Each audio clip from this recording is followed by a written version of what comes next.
big deal. Yeah, that is probably, to me at least, the most consistently amazing part of this hero's kit is the ability to have the damage mitigation. If you think about it, go so low and almost end up dying, you end up further reducing that damage by 50% and then redistributing it later. It's just going to be a nightmare to deal with them. So it's sort of an unorthodox defensive support for Meepo in a way that few other heroes would be able to. Like Shadow Demon can imprison one, but what about all the other ones? Kunkka keeps them all healthier.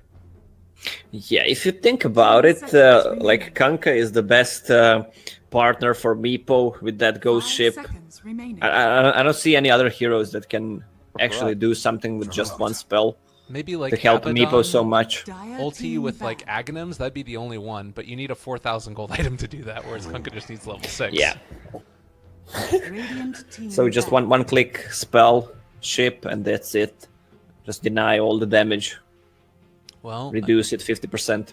Another Leshrac here, and then the Juggernaut taken. So, do you like Meepo played more often in the mid role, or do you think that safe lane is still an okay place for him? Meepo needs experience, so mid lane is the best choice. But against Leshrac, we'll see how it goes. They can switch Juggernaut to mid or Juggernaut to safe lane. Same goes for Meepo, so it's pretty open right now. Okay. Well, is there anything that you feel like the Empire draft is really lacking? Like, they already have the Meepo, they've got some great control, a decent amount of right-click. What do they and Effect both need? They need a hero for an off-lane, Ghostic, maybe something aggressive. We know he loves to play Batrider. They banned it themselves. What is good here? Maybe some kind of initiative. Yeah, that's what I wanted to say. Fuck. It's just 1 second late. They need something to go in. It's good with the torrent. Yeah, well, I know the rest won't believe me, but I needed some time. I just go to heroes and then check what's left, and he was the one pointing out. So, I mean, Clockwork is good because you can initiate on Luna, Nyx, Assassin, Leshrac, and not the heroes that build up 4 staffs early. Maybe Luna later on, but good to go. Like, go in, make some mess, then torrent ship comes. Yeah, it seems quite strong to me. It's a lot of extra team fight and that control. I don't know how you really deal with this at this point if you're Effect. I guess you can't try and like outpush a Meepo really, can you? Do you just go late game? Whoa. Oh. Dead hero. This is the hero that haven't been seen for, I don't know. I didn't see the hero for at least 6 months. So, what do you think is the reasoning behind the ET here? ET got buffed in the latest patch. Well, one thing, it's good against Meepo with Earth Splitter. You can't miss it. It's easy to stun at least one Meepo. And just removing something changed for Elder Titan with let me just check real quickly. Well, while you're checking that, I'm going to hop into the game now. We're going to play our little bumper. It's going to be amazing. Game number 1, upper bracket finals, Effect taking on Team Empire. Yeah, the Elder Titan Stomp deals physical damage, while the Spirit Stomp deals magical damage. Okay, so a little bit of dual damage sources. The other interesting thing, Astral, does that proc for the hero damage on every Meepo as well? Which Astral? So, like, the bonus damage that you get from Astral, does that proc on each of the Meepos? Oh. So, like, I don't know. I'm not sure. We just have to see. All right, because if it does, and you get to level 25, you get 100 bonus Astral hero attack damage from each of the 5 Meepos, plus the other 4 heroes, bonus 900 damage. If that works, and it happens, I'm going to be so happy. This is the perfect scenario for Effect. I want to see if it works Astral against all Meepos. As I said, I didn't see Elder Titan for at least half of a year, so just don't know how it works. Okay, we'll keep our eyes out for it, and that would definitely be a neat way to make it all work out. Of course, it's not as if Roger is likely to get to that maximum level, although he is going to go over here and pick up an early ward, trying to punch it, but well, that's not going to work, mister. So I'm just going to give it over to Arzik instead.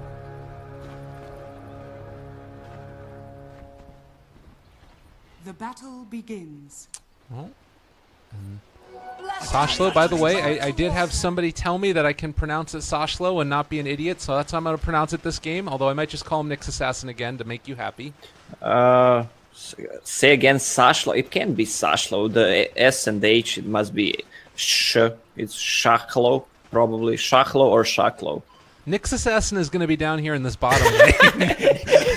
We're not going to mess with that at all. Meanwhile, Chappie is going to be hitting mid and trying to get whatever CS he can. An interesting matchup against the Leshrac. Oh, Ghostic dewarding top ward. He's against Tri-Lane. I want to see what Ghostic does this game. He's the guy that likes to go in 3 enemy players with Slardar, get a kill on one, and then just die. Look at him. He is not afraid at all. Still has one more cogs that he can use here in a little bit if he wants to, but he's just playing this very aggressive, not at all afraid of the effect lane.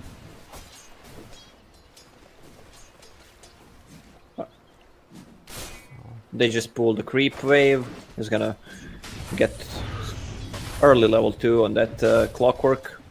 Let's see, Arzik denying a bit of creeps for him.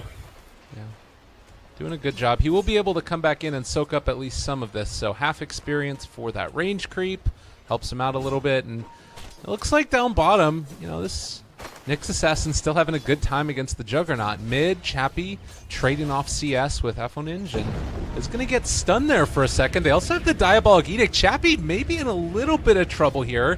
They end up throwing the stun. Oh, God, very low. 25 HP. Salves up at the end. Poor man's shield doing the work there. Seems like Poor Man's Shield is gonna be the top item this game.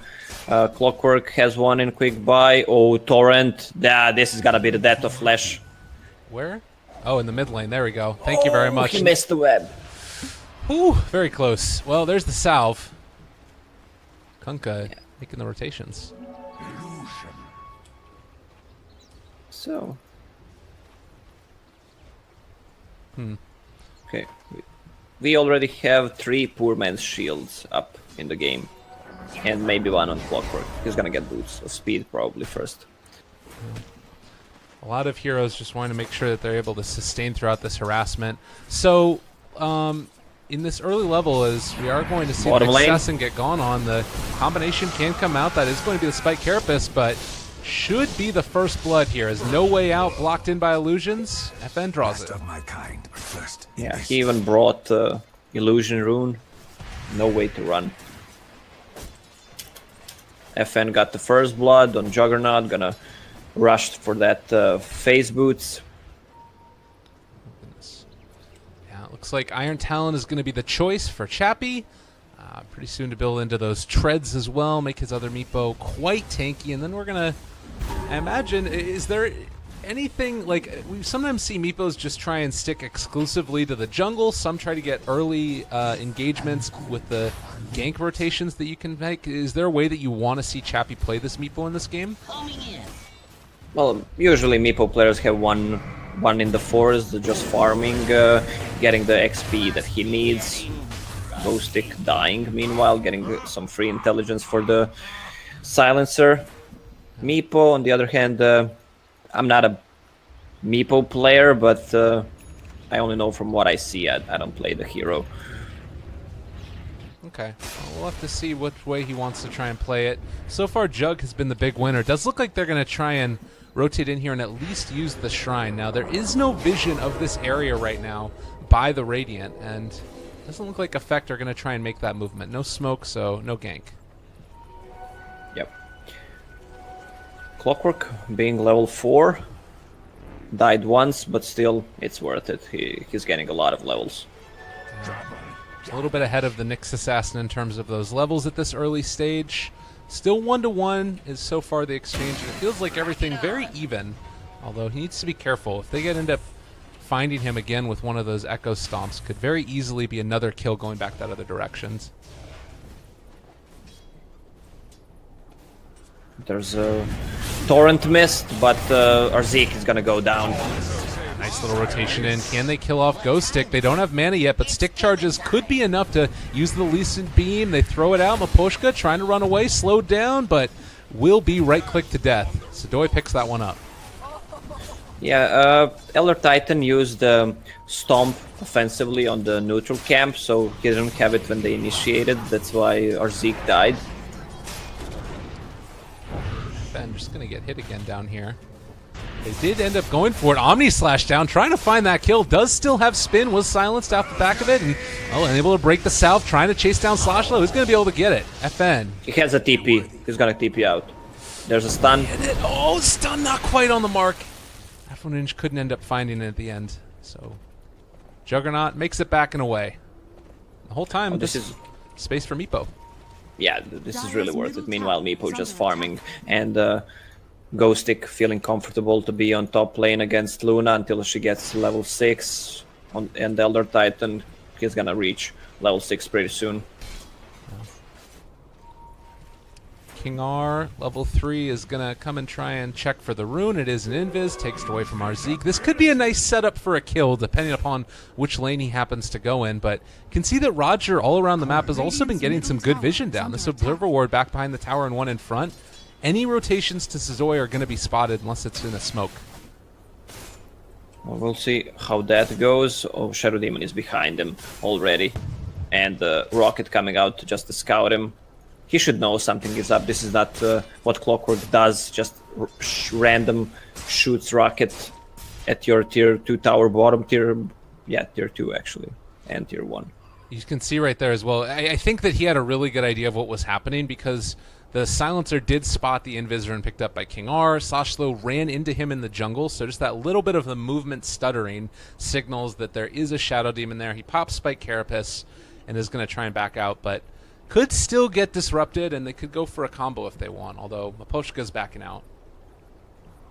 Yeah, I think they will go for it. It's level 2 Soul Catcher with Torrent hitting, and FN can just run to him. The Phase Boots is ready. It's going to be enough to kill him. Let's see who has a TP. Silencer, no TP. Luna, no TP. Elder Titan, no TP. Only Lash. Lash TP'd bottom lane last time. Wasted a lot of time. I don't think he's going to TP to help out this time. So I want to give a shout out to somebody in Twitch chat that has linked me to an article that Meepo's clones do in fact give the bonus damage as well. So that is indeed going to be the case, that Roger can deal a ton of damage unless it's been patched. That was 3 years ago apparently, and obviously anything that's on Reddit is absolute truth. And just empirically, that's the case. But we'll see how this goes. And it's Con Lossian, so shout out to you, buddy. What a guy. We're getting a lot of good info. Yesterday, how many trees are in Dota 2 now, if it works against the clones. But Astral Spirit is not gonna be maxed. He's gonna max Echo Stomp and Natural Order and get some Earth Splitter. It's gonna kick in later on. I'm kind of curious to see how it is that Effect deal with this heavy push that we know was going to come, because you look at it, we've got the backup with Kunkka being able to throw out that rum on top of him, Healing Ward as well being extremely effective at keeping everybody survivable, and then Clockwork for the initiation. So they have the tools with which to take high ground if everybody gets their farm. How do you see Effect dealing with this tremendous push that's going to be coming their way? Is it just team fight out of it, or do they need to try and split push? Well, Effect has a good anti-push in Elder Titan. That hero is like the best anti-push hero. I don't know, I'd say Shaker, maybe Underlord. He just stomps the whole wave for 5 seconds. Yeah. I remember that there used to be a nickname back in the day for Elder Titan by the Chinese, which was like Base Breaker or something. That's what they call them, apparently. I don't know if that's the case or not. We shouldn't be too worried about any potential. I'm sure that there's no stream sniping at all that's going on. Never imply that it possibly could be the case, but there's also a 5-minute delay, so that shouldn't be an issue. I'm sure it's just some technical issues going on right now. This TeamSpeak apparently is running into some issues for Empire. Yeah, one thing we didn't mention, we already said about Kunkka. using ship while Meepo is in, just denying that damage, reducing it, and then healing ward comes after that. They can all be full HP if it's used correctly. Yeah. Oh, it's real strong. I remember that there was also a period of time where we had Oracle, Kunkka, DP as the combination. And then he would just Exorcism, drop the False Promise, and then a Ghost Ship, and you just couldn't kill off DP. It was so hard to deal with.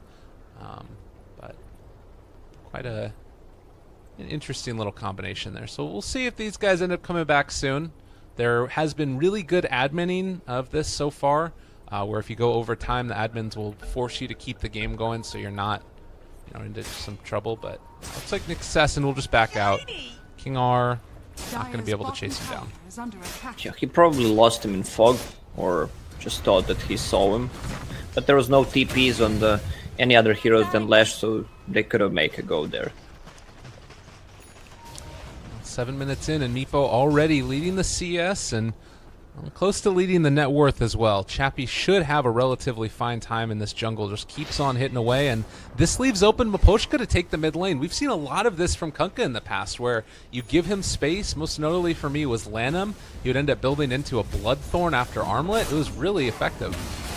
Yeah, but this is position 4, position 5 Kunkka, so it's not gonna be that. It's probably gonna be mana boots into probably a mech, Guardian Greaves after that to even tank up even more, have mana pool to use X-Mark many times. Yeah. Well, in the meantime, Ninja just gonna pressure in the tower again. Still giving a lot of levels to this Kunkka, and top lane, I'm going to miss a kill because I'm terrible, but Ghostic, really good at this game. Ends up finding it on Arzik. I'll tell you what happened. He used the hook, Battery Assault, Cogs, and just solo killed him because Luna was on the other side. This Ghostic player is so ballsy. Like, if there was a Luna, he would just die, but he doesn't have a vision on Luna, that's the thing. Here in the mid lane, Aponinj going to be taken down. It looks like Miposhka very low. They actually can't quite finish him off, and because of that, Miposhka going to end up dropping, trying to deny himself to Roshan. Can't get there in time. They also find the kill there on a Chappie. What a player, Arzik. He just died top, TP'd. TP was ready, TP'd mid. Top tower Got a double kill, 800 gold. Not bad for him. 4 extra intelligence. And all of the time as well. It's just how many times can you kill Meepo? And if you get one of those like that for free, it's quite a boon to the rest of your team. Yep, Meepo is the... How do you say it? Meepo, if you kill Meepo, he's the one suffering the most from all the heroes in Dota 2. Because he farms so much and gains so much XP from farming 2 lanes at a time. I wonder what he's gonna go for. Classic Dragonlance build, maybe even get 2. We see that quite often, or just switch into Blink after first one. Yeah, it definitely could be, and it seems like he's kind of... I mean, if he had not gone into lane right there, he would still be able to keep on farming away, but wanting to get at least a little bit active does get punished for it, though.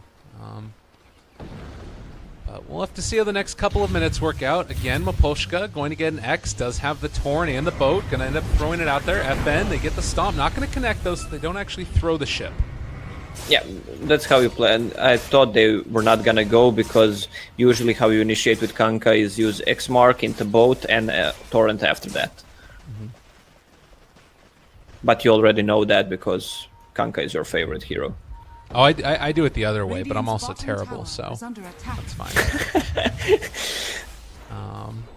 Let's see. Global Silence not online. They are going to break the smoke here. Arzik spotting out King R, and L's going to go for initiation. Maybe didn't realize the rest of the heroes were there. Roger trying to go for it. They end up interrupting the stomp. Nicely played there by Miposhka to pull him back in. Hookshot also onto Arzik, canceling their charge, and, well, that's going to be 2 dead already. 7-4. The jug fell very low. Then is going to go down. They end up hitting the boat on Sashlo. Walks into it so they can stun Miposhka. The Lucent Beam going out. Can he end up falling?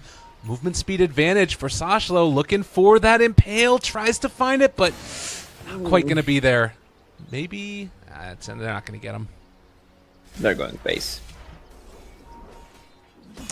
Although, right now, It looks like he is going to pass by Chappie, and they might be able to find this kill on a Meepo. This would be quite big.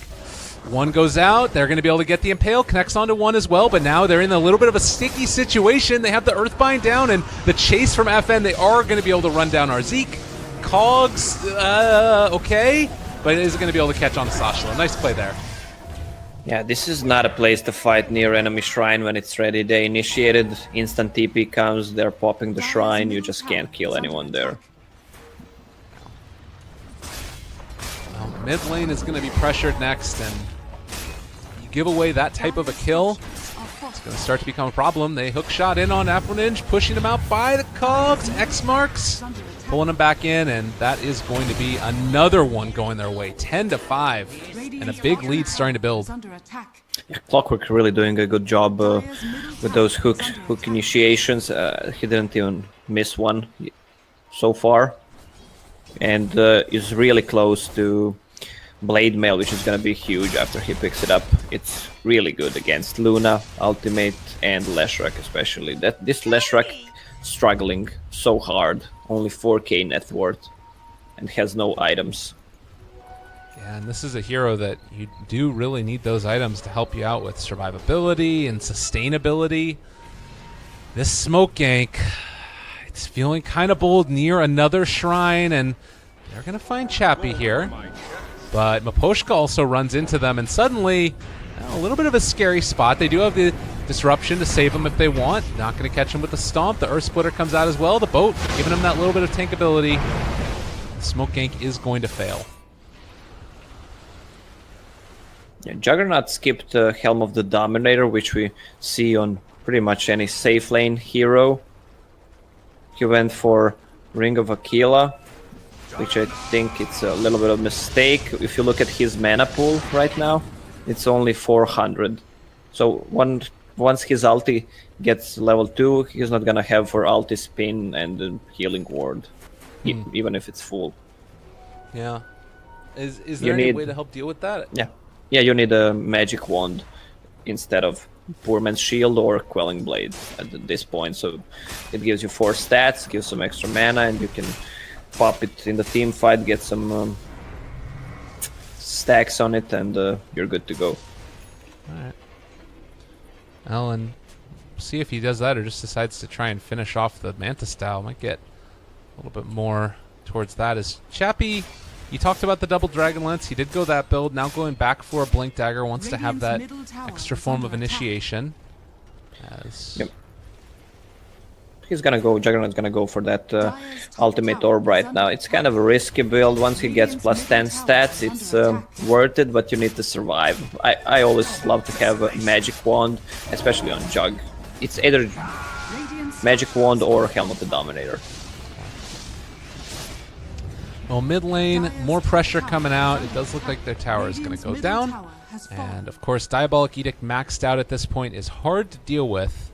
Ninja, in the meantime, does have a regen rune. Was this under ward? Was not. So, Radiant will not realize that this is coming, at least for the moment. Ghost Stick is in front of everybody. This could be a really good initiation. The battery assault, they catch him immediately. Sashlo in some trouble. They get out the global and is going to be able to find the kill. Avonage so low, but they end up finding the kill with our splitter, and our Zeke chased down Omni Slash onto him. Avonage is going to start to fall, but FN already a double kill. Roger also in trouble. A good Echo Stomp, but they can probably run down this ET, trying to run away from the FN Juggernaut. You have another round of phase boots. Phase boots, you're down, son. TP? Alright, tried the juke, but triple kill for FN. Just too much. Yeah, there's the healing ward and both combination. Everyone is full HP right now. They just keep pushing the towers. Gonna go back to farming. Someone on the bottom lane, someone on the mid lane because the lanes are pushed. Yeah, Leshrac struggling so much. Only 1k HP. And now he got it boosted by Point Booster. They feel like they just need some time right now. Effect. And Empire having all the answers. This Meepo draft, and honestly, the Juggernaut too. FN's been having a great game. Yeah, the Effect has so much to focus on in team fights. Meepo, especially, plus there's a boat, plus move from Clockwork ulti, plus disruption. defensive disruption coming out from Shadow Demon. Oh god, and they're onto our Zeke yet again. The pushback from the Kodge. Roger is going to end up being caught now. Boat connects. The Torrent follow-up is going to be there as well if they want to go for it. No, instead just going to right-click him down. Tries to go for the stomp, but the FN spin more than enough to kill him off. And meanwhile, Chappie looking for some more. Runs past the Nyx Assassin. They're going to be able to control Sadoi, though, and he's going to drop also. They're just all over him. Yeah, Kunkka, this is Kunkka right there with level 4 X mark. You can just, the chasing part is the best one. You just, I mean, you have Meepo with a Blink Dagger and Aegis of Immortal. You can just go in without fearing for anything. Jugalt is gonna be ready again. Plus, you just X mark whoever you want, and that hero is pretty much dead. The level 15, 15% lifesteal for Meepo also makes making that Roshan all the easier to accomplish. And, well, I don't know exactly what the answer is for Effect right here. I feel like they just need to buy time. They can't really, honestly, even be aggressive. Yeah, they can be aggressive. Nyx Assassin lacks items, and mid hero is just completely destroyed. Silencer has classic silencer items at this time. Elder Titan, he has a Veil, he's close to it. That might actually change a little bit of team fight, but don't get me wrong, Empire is still looking really strong. You see there, Nyx Assassin does not end up getting caught out and killed, so he's going to be doing the Vendetta. Unfortunately, the Dire Courier just went down, so they're not going to be able to pick up any items. I don't know. What's the play here for Effect? Is it try and just avoid fights whenever possible, or can they go for pickoffs with the Nyx Assassin? I don't think they can pick off anyone with the Nyx Assassin. They don't have anything to follow up. Only way is to use a smoke, but we can talk about Empire. They're just gonna push those tier 2 towers, at least the last tier 2 tower, and they want to use Aegis, so I expect them to go high ground right now.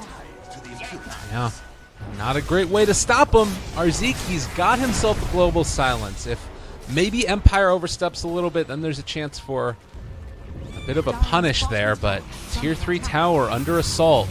Blink Dagger still available. They get the X on Apponage. He's in trouble. They do end up throwing down another one of those Arcane Curse. The Shrines popped. 2 of them so far across the map. They throw out the Earthbind, connects. There's a nice stun onto Chappie. The follow-up as well with the Impale, but there's the boat coming in. It's going to catch on the slash load. He's going to be controlled. Right-clicked. Oh, dropping very low. Not dead yet. The 2-3 tower already down, and they're starting to bring down this Meepo at least a little bit. The stomp follow-up into the sleep. There's a lot of damage come out. They are going to be able to kill off Chappie at least once. Clips. Yeah, where's Chappie? Chappie is far behind. Yeah, the real Meepo is far behind. They're just using X mark on Juggernaut. He's gonna TP to base, heal up, and they're ready to go again. Eclipse is still ready, but Earth Splitter on cooldown, Global Silence on cooldown. They want to commit. They're quite on it, and I mean, you're seeing Sadoi do the best that he can. He's got a Manta-style Helm of the Dominator and trying to farm, but very tough. So they're even like going in right now without the rest of the Meepos there. Chappie's got his main one here ready to jump. X mark on Nyx. Control Maposhka though, fine. They spin back out. Clockwork Cook in for the reinitiation. That is a dead Nyx Assassin. Chappie finds Arzik. Right click's coming through. They have the Astral Spirit out, but there's the Omni Slash onto Roger. No answer. He does manage to get the stun after he ends up coming out of the Omni Slash. So somehow, some way they do it. Chappie's going to go down. That's 67 seconds without him. Now also the Shadow Demon in trouble, and looks like FN will be able to escape, but they hold somehow. Yeah, 2 buybacks. Arzik and the Shaklo bought back. So that's why they could hold it. But Meepo getting close to Hex pretty soon, so he can be on any side of the map and just get a kill on whoever he wants, pretty much solo kill. So Effect needs to be careful for that. Well, they do run into Maposhka here. This could be the next little series of things that could help turn this for him, but it looks like they don't want to try for it. Just take down the tower, back out afterwards, get your farm, get your items. Radiant's bottom tower is under attack. Yeah, Luna is sitting on 2k gold, is gonna take a tower 2.5k, so I wonder what she's gonna build next. Probably, well, she can go all in with some kind of trying to go for damage item, straight butterfly, or she can go for a dragon lance and just upgrade it to hurricane pike against clockwork. It's really good, and the Meepo's earth binds. How about just straight rapier? Just bust it out. Let's do it. No. Okay. But yeah, it can be fun. Now you don't want to lose a game like that. Fair enough. Well, the shrines are going to go down. Does look like Empire are in a great position to do this. Also, Aether Lens now on King R, so those disruptions from even further afar.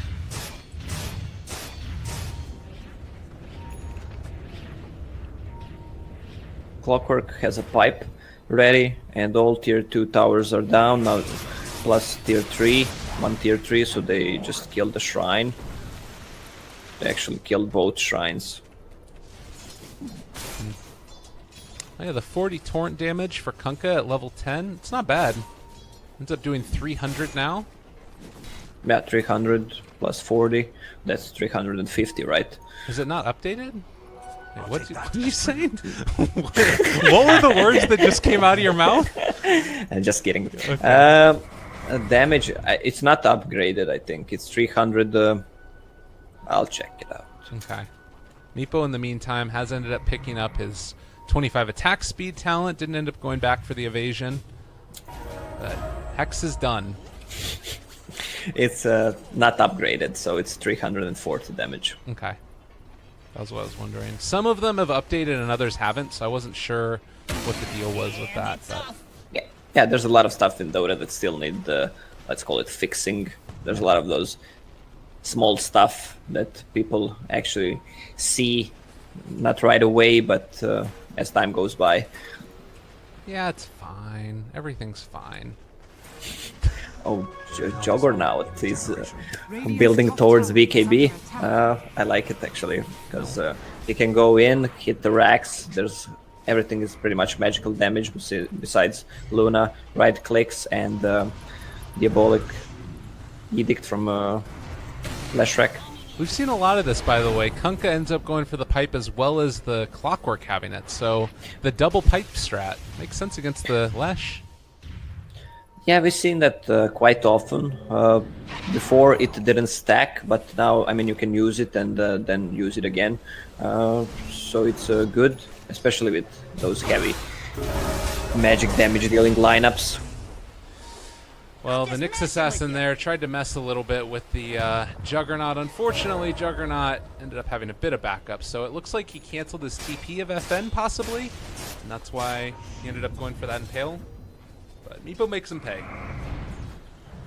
Yeah. Our Zeke, this is the kind of a silencer that is hard to play, especially if your team is losing. You're playing that position 5 silencer, and some other guy is getting items. You're just being a ward bitch, so you don't have any items. I like more the style that, let's say, Puppy plays. Helm of the Dominator. He goes for phase boots, but you can also go for power treads and just switch and scale into the mid and late game with that Glaives of Wisdom. Yeah, I think that in a lot of ways it was, you wanted to play in that way, that they kind of just needed a bit more out of all of their heroes, and so Global Silence, maybe that's the way you find the initiation or something later on. I will say that on occasion we've seen Meepos fall off a little bit in the super late stages of the game. Do you think that this is one of those games at all where if Effect can just hold out long enough, they'll have the answers? Yeah, Effect right now, they're in a good position because they only lost tier 3 tower. I mean, good position. They're logically in worse position than Team Empire, but they can still do it. Luna has a BKB, good against Meepo. She can't get hexed. Plus working towards Butterfly to just increase the damage she deals. I understand what you meant there. They could be in a much worse position than they are. Like, yeah, it's a tough one, definitely, but I'm feeling you. I'm picking up what you're putting down. It's like Chappie now. It's going to hit in there, take down the next Roche. They're being scouted by Elder Titan. All right, let's watch the damage. He sent it through all the meepos. Roger, he's going to be ready for some pounding time. Gets 134 damage out of that one. Come at me. Yeah, the bonus damage 48. I'm not sure it works. Okay. How much meepos did it hit? I think it hit all of the meepos, but maybe only one of the other heroes, so it's tough to tell. Still smoked up, though. Ready to battle, potentially. The Diffusal Blade for Juggernaut. Do you like this pickup? This CFN seems like playing the Juggernaut from the last patch. That's how you played it. Manta style into Diffusal Blade. Usually we see Helm of the Dominator build on him, and Manta style into Maelstrom just to push the lanes harder, but he has Lacking Bar and the Manta style to get rid of the silence. He really doesn't need that Diffusal Blade. It's I mean, it's good, obviously. Gives you some kind of more control, slow in team fights, and the damage amount is really good, but Maelstrom, I prefer that item. Alright, I'm just gonna, the last time I'm gonna talk about it until things really start to matter. It does work. It hit the Meepos and the Juggernaut, gave him 72 damage with only 1 level in Astral Spirit, so we'll see if that ends up coming back to haunt them at some point. Oh, it was level 1 Astral Spirit. Yeah, he got the damage from all the Meepos. Yeah. Didn't see the level on Elder Titan. Meanwhile, King R creates some illusions of that Luna, and they're going to be able to finish them off there at the end. Yeah, Meepo, Point Booster, and Quick Buy is going to go for Skadi. Sorry, I always tend to say Skadi for some reason. You got it. You're owning it. It's beautiful. Chappie. Yeah. Look at the sword he's got as well on this Meepo cosmetic. It looks pretty nifty. I like it. Yeah, you can't see the cosmetics anymore. Like, see what they're called, right? No. Or I just don't know how. Yeah. I don't know how either anymore. They've been able to change that around a little bit. Stick feeling good about himself as well. You look at him doing the taunts through the jungle. It looks like, though, Empire might be prepping for another big push here. And yeah, look at Chappie having that one Meepo in the forest on top lane. Was trying to get a pick off if someone shows, but now he's on top again, just swapping it around. He's gonna leave one up here and send the other guy back to the other side. Bring the rest of the Meepos up top. Pressure in the lane. This could be a moment where Effect could try and smoke out and find a kickoff here, but he's too far away maybe from the rest of the base that they might just end up losing their whole tower anyways. Yeah, Flashrack, the old Scepter plus Bloodstone, 12 charges. Flashrack really having a rough time this game. Take down the range barracks. Empire's still not willing to commit fully for this. They have a 15,000 net worth lead and right around 10,000 experience. But they do not want to throw that lead away. Remaining dominant now. They're just playing it safe. They have Juggernaut with Manta style and BKB and Shadow Demon illusions. They can just send it to towers and just chop it slowly, and Meepo pushing the other lane. That's the perfect scenario for them. If something goes wrong, there's the Clockwork, hook in, or just using the ship and just backing out. Well, in mid lane, Sidoi continues to get farm. I mean, that's 2 minutes left on the Aegis. We'll see if they're going to actually try and make a substantial movement in, but for now, Effect, they can just keep up this outspam. They're perfectly content with it. Luna, he's only, what, about 1,000 gold behind the Meepo? Sidoi has been incredibly farmed this game. Yeah, judging, well, he's the only farmed in his team. Look at the Silencer and Nyx Assassin. Yeah. And who else on the bottom? ET as well. Right. Yeah, they're top 3 bottom. They have, what, 11,000 net worth together.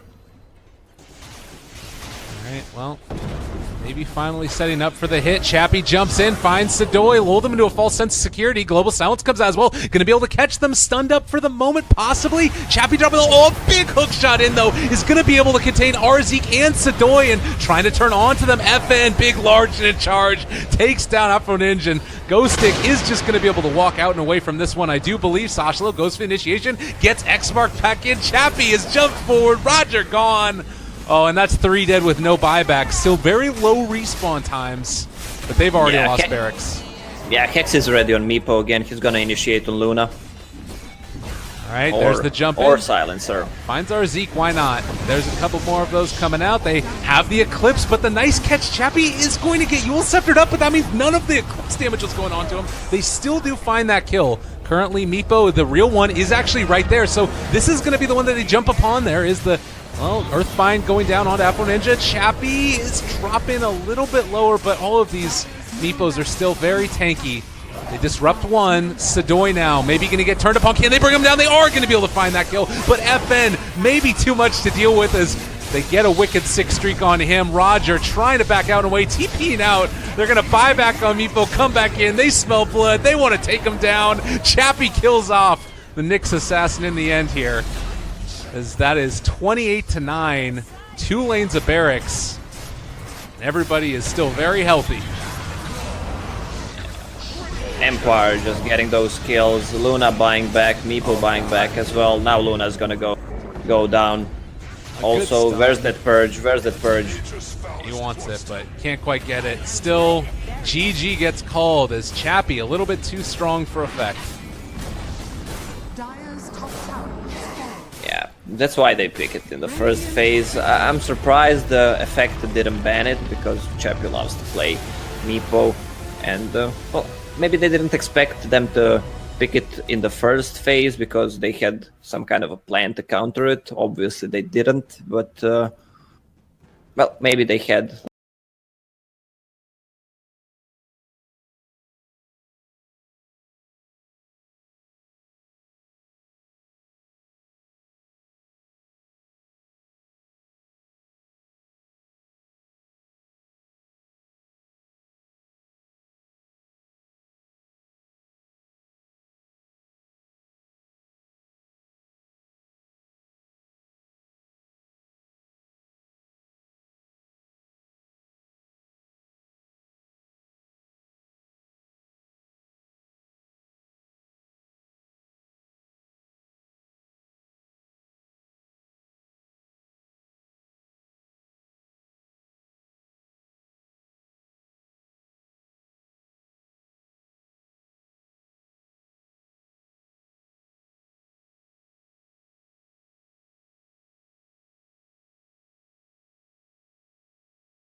Yeah, but I don't think Sniper and Drow work well together, and the Drow kind of falls off. I don't think it's the meta currently fits the Drow Ranger. Team pick.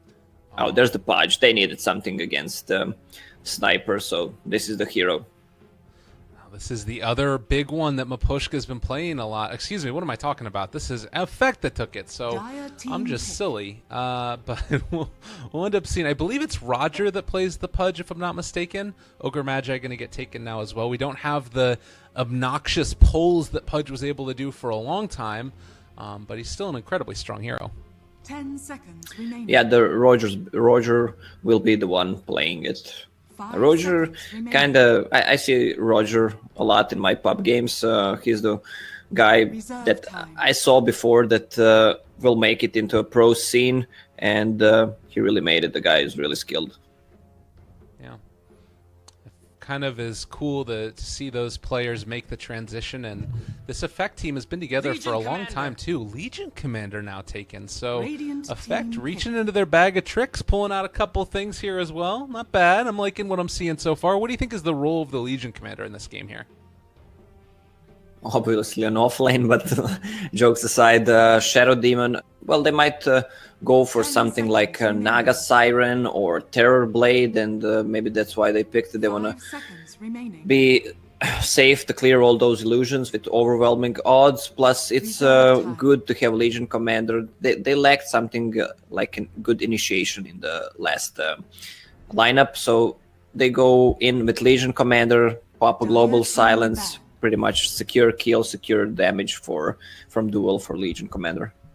Okay, I like it. Clockwork also taken now in response. It seems like in a lot of these series we've been straying a little bit away from what 10 was the seconds meta remaining. in 7.01, which was like the dual aggressive offlane, 5 and it's been seconds more remaining. the tri-lane versus offlane again. It feels like we've kind of gone back to that old play Reserve style. time. But with these picks, do you think that you could see something like a dual aggressive offlane from Effect? From effect, Legion Commander plus Like something, Pudge. I don't know, plus Pudge, it's not that strong. It's two melee heroes who don't synergize well together, so it's gonna be Pudge. Well, Pudge can come to a lane, but it's not gonna be a dual lane. As you mentioned, pretty much all the 10 teams go for that seconds 3-1-1.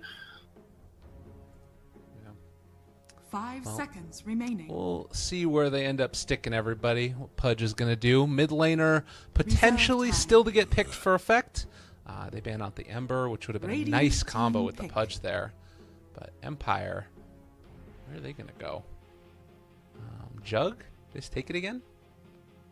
Sniper is mid, maybe a Jug, maybe a Terror Blade. I'd like to see a Terror Blade actually. 10 seconds Some mass remaining. illusions, mass confusion. Yeah, 5 definitely. seconds remaining. It could be quite strong. I guess Legion Commander is decent against him, though, being able to do that Reserve extra damage with press the attack, but if you get to the later stages, then it's a problem. They ban out the Ursa. That would have been an interesting one. Not exactly sure why. Well, Ursa, good against Silencer, Pudge. I think it is a 10 can chapter pretty much- too. remaining. Yeah, it's pretty much he can solo it, but Luna 5 seconds also good remaining. against Luna. But I've seen some, well, a lot talk about Ursa. Oh, Dire team Slark, pick. Slark with Bloodlust looks kind of scary. God, I hate playing against Slark. He's such an annoying hero. Obviously, it's not had the greatest success in the pro matches recently, just because of the way in which you can deal with him 10 by seconds grouping up a remaining. little bit more and not getting picked off. But we'll see how he's able to 5 do. seconds remaining. Effect now, their last pick, revealing, of course, that this is going to be a sniper for sure in the mid lane. Reserve time. Ooh, is this? So it's a mid silencer then. Yep.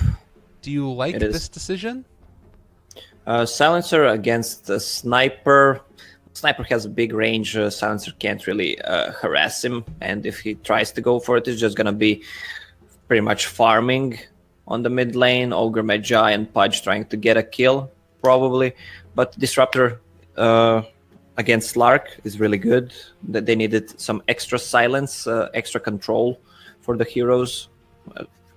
So good pickup. All right, well, ladies and gentlemen, we're going to hop into this game number 2. Effect facing off against Empire. Let's go.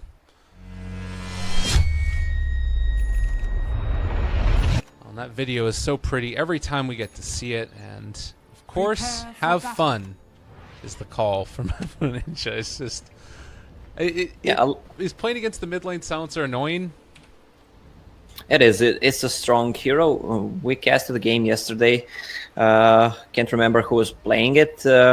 He went for 1-0, had a rough start, but then he went a godlike, if I remember correctly. Yeah, that was a great game that we saw from them. Sadoy and Arzik are going to spot out the Ogre Magi moving in. I don't believe that he placed down wards, so there's not going to be a D ward there. But Arzik did take a good bit of damage. Should be able to get back home if he wants to and heal up a little bit, but yeah, it's going to end up being fine. Seems like he's going home. He has enough time. 30 seconds. Yeah, He's gonna use a shrine. Yeah. easy peasy. Oh, And in the meantime, Ghost Stick is heading out over this direction as well. Could have gone for a ward placement. I think Litsadoi pinged that out thinking that there was one there. He has a sentry as well. Might end up dropping it, but could just hold on to it as well. One way that comes to my mind that you can trick people into placing an observer ward is just if you think that enemy sees you, you just place your observer ward into your backpack and maybe try to fool them that way. Oh my god, the plays. That sounds amazing. And you do it and like hit the stop key immediately afterwards, so it looks like you just stop in place to place it. That's great. Like it. Well, mid lane, it looks like FN is going to get a little bit of help here. The Ogre Magi running in to throw out a few ignites, make Apple Ninja's life hell, and then probably go back and do something else. Yeah, look at Pudge, Roger, hooking the creep on mid. What does... I thought this didn't work anymore. What? Oh, because he held it for so long. There's that grace period, and well, we are going to miss the first blood, but in the meantime, Aposhka's going to die, so it's kind of a one-for-one exchange. But they do manage to get the creep pull off somehow. This was supposed to be patched. What the hell? Well, seems like Roger knows what's up. And he's going to be able to get the full pull off too to these ancients. Oh man! All right, doesn't get the range creep, but that is about 3 waves of experience now, or rather 3 creeps pulled out, and goodness gracious. He's level 2, use the smoke, has a rot and mid hook, so... Oh, he pulls nice it, FN! Oh, nicely done! Oh god, I would be so upset right now if I was FN. It was going well, but now not. And trying to man up against Roger. Yeah, they're taking some damage to him. They're slowing him down a little bit by bit, with the rod. Also the last word on top of Pushka, but he will be able to walk away. How did he get that pull off? I don't know. That was really weird. The creeps spawned, and I think they fixed the other pull. I'm not sure. Interesting. Well, we'll have to go and check the replay of that one for sure. But Pudge just winning early engagements here, and Roger's now going to go up towards the top lane, and honestly, Ghostic needs to be careful. They've got no glimpse, but he does have level 2, so he could go for it at this point if he wants to. Roger walking in, pops out the cogs, is going to try and walk back the other way. Oh, nice dodge! It's still going to be glimpsed, and it was nice play, but at the end of the day, our Zeke finds the kill. That was not actually a good play. He wasted a TP and he doesn't have one. Just 50 gold wasted and can't TP to a lane. So there's the cost. Call him out. That's right. It looks good. Like, wow, he juked him, but nothing happened. Yeah, fair enough. Invis Rune is going to be picked up here by the Legion Commander. King R can't get there in time. So if you're Roger, do you think about going back and trying to get that pull again, or do you just try and make moves around the map? No, he's just gonna move around, try to get some more kills on top, especially Disruptor is level 3.5. With Glimpse level 2, they can score some really easy kills. Okay. And he's pulling on the top lane. Well, so far these lanes not going exceptional for the side of Effect in terms of the CS. You know, I see Afternoon just still down 8-0 versus the 16-6 of the Sniper, but they did at least find a little bit of space for themselves with those kills. Alpha Ninja on mid, double null talisman. That's what we see quite often. It's not he doesn't upgrade it to Veil of Discord, just needs some more extra damage because of the Glaives of Wisdom and just some stats in general. And Pudge looking for FN now. Hook going to go out, but he broke the smoke and does not get into position to find him with it. So, well, in the meantime, Aposhka's going to be glimpsed back in. Kinetic field laid down, trying to do the damage. Last word there as well. Can they steal some of this? In some trouble. Roger has Hook back up, but no mana to use it, so cannot pull FN to the low ground. Good rotations from Disruptor and Pudge. That's how you play with a Silencer on mid. You just want to help him out as much as you can. He even died for a first blood. They gave him a kill after that with good Pudge hook. You just try to get him involved as in much kills as you can, just to get that intelligence up. Yeah. And you see Ghost Stick there, pops the battery assault, just going to head back and away, and over here to the side, Roger doesn't end up gaining a position to steal that bounty rune. A little bit frustrating, I'm sure, but I mean, he was still able to get the pull off. I can't believe that this still works. I don't know what the heck happened. Yeah, he's still doing it. Level 3, Clockwork scouting out. He got a last hit with that onto these creeps as well. Just kind of blows my mind. But I guess that it's going to end up being a little bit awkward because these creeps, they didn't get the full pull over to these Ancients.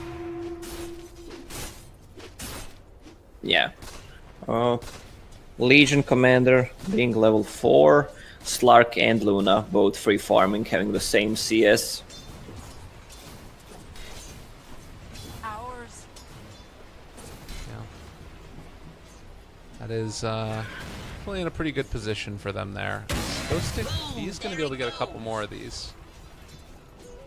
But how do you feel like the next couple of minutes end up working out? Like, is Legion Commander going to be able to get a decent time on a blink and start making moves around the map? Or is it kind of looking like it's going to need to be the just pudge hooks for initiation from here on out? Well, he's not gonna get the blink anytime soon. He's gonna go for phase boots, obviously first item for him, just for the extra damage and movement speed. It's gonna be a 12-13 minute blink dagger probably. But what they need to do, they need to rotate with Disruptor and Pudge. They have a global silence up, so they can get kills pretty much wherever they want if they get a good initiation.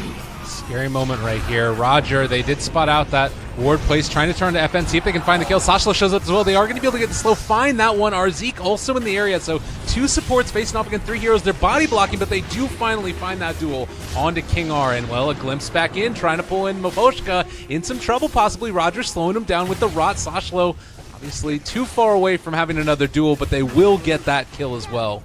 So 3 go down for the mid silencer.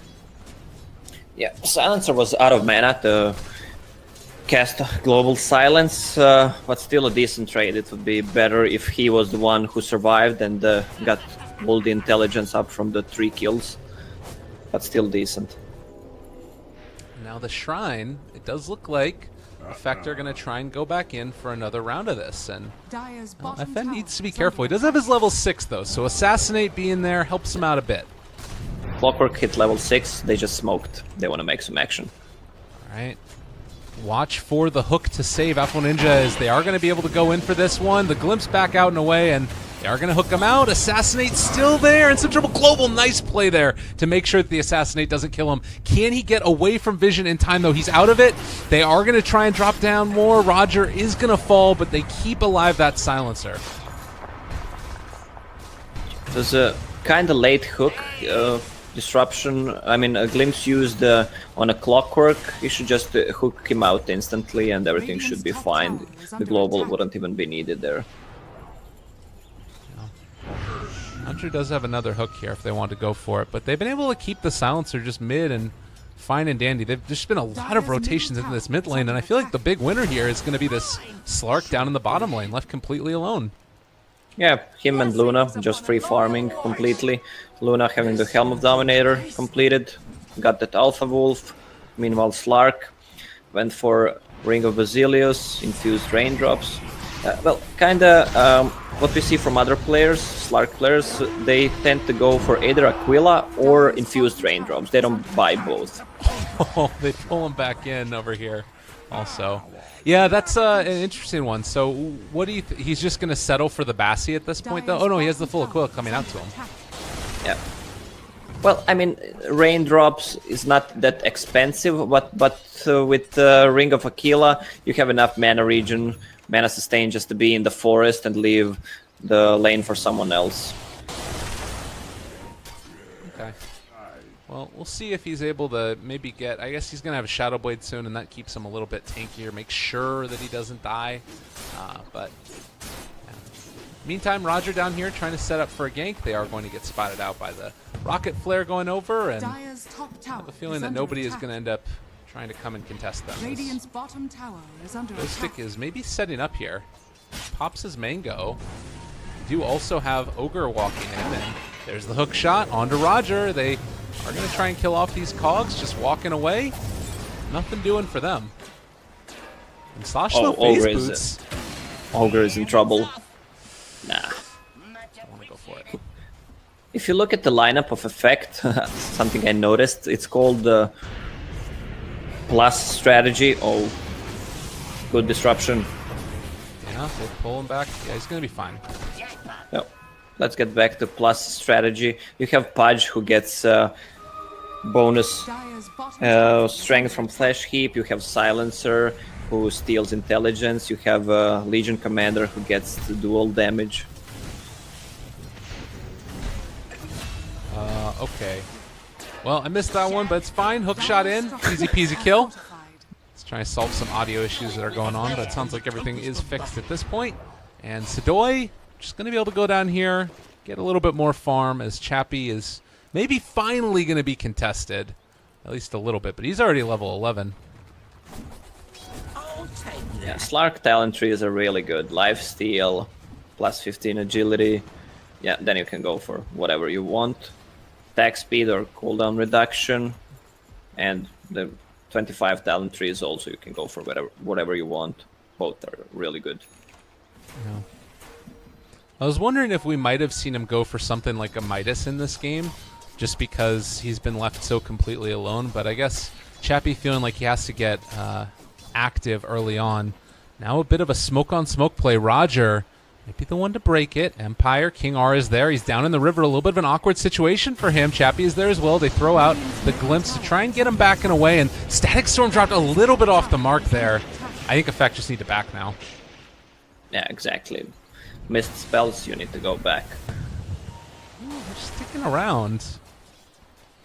I guess they feel comfortable with it, with Sniper showing in the mid lane, but he has a TP.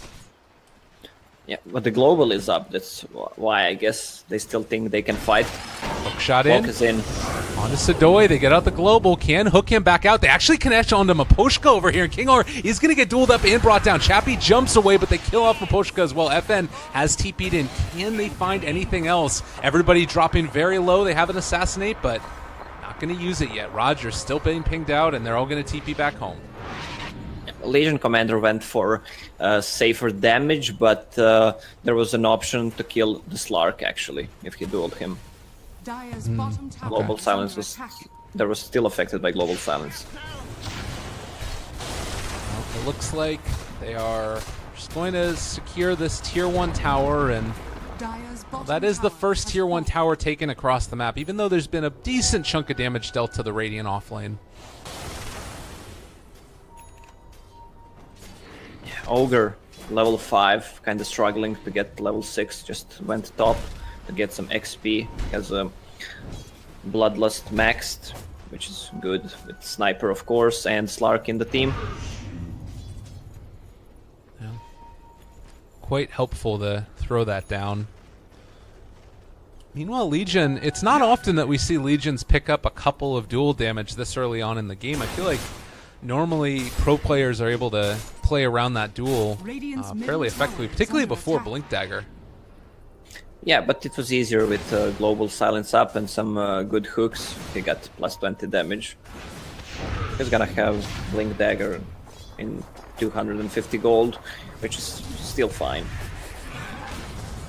Another Rocket Flare is going to spot out this movement over here. Luna, Stoy just using that Helm creep to keep farming up, and they're going to walk uphill into the shrine. It did just get used, though. Arzeek already gone upon. They drop down the Static Storm. He is going to get healed up and, well, does finally die, but Chappie might have overstayed his welcome a little bit too long. They're going to chase down King R. There's the duel. They were able to take down Chappie, and now Sashlo taking down King R as well. 2 dead, no dual damage, but a great combo.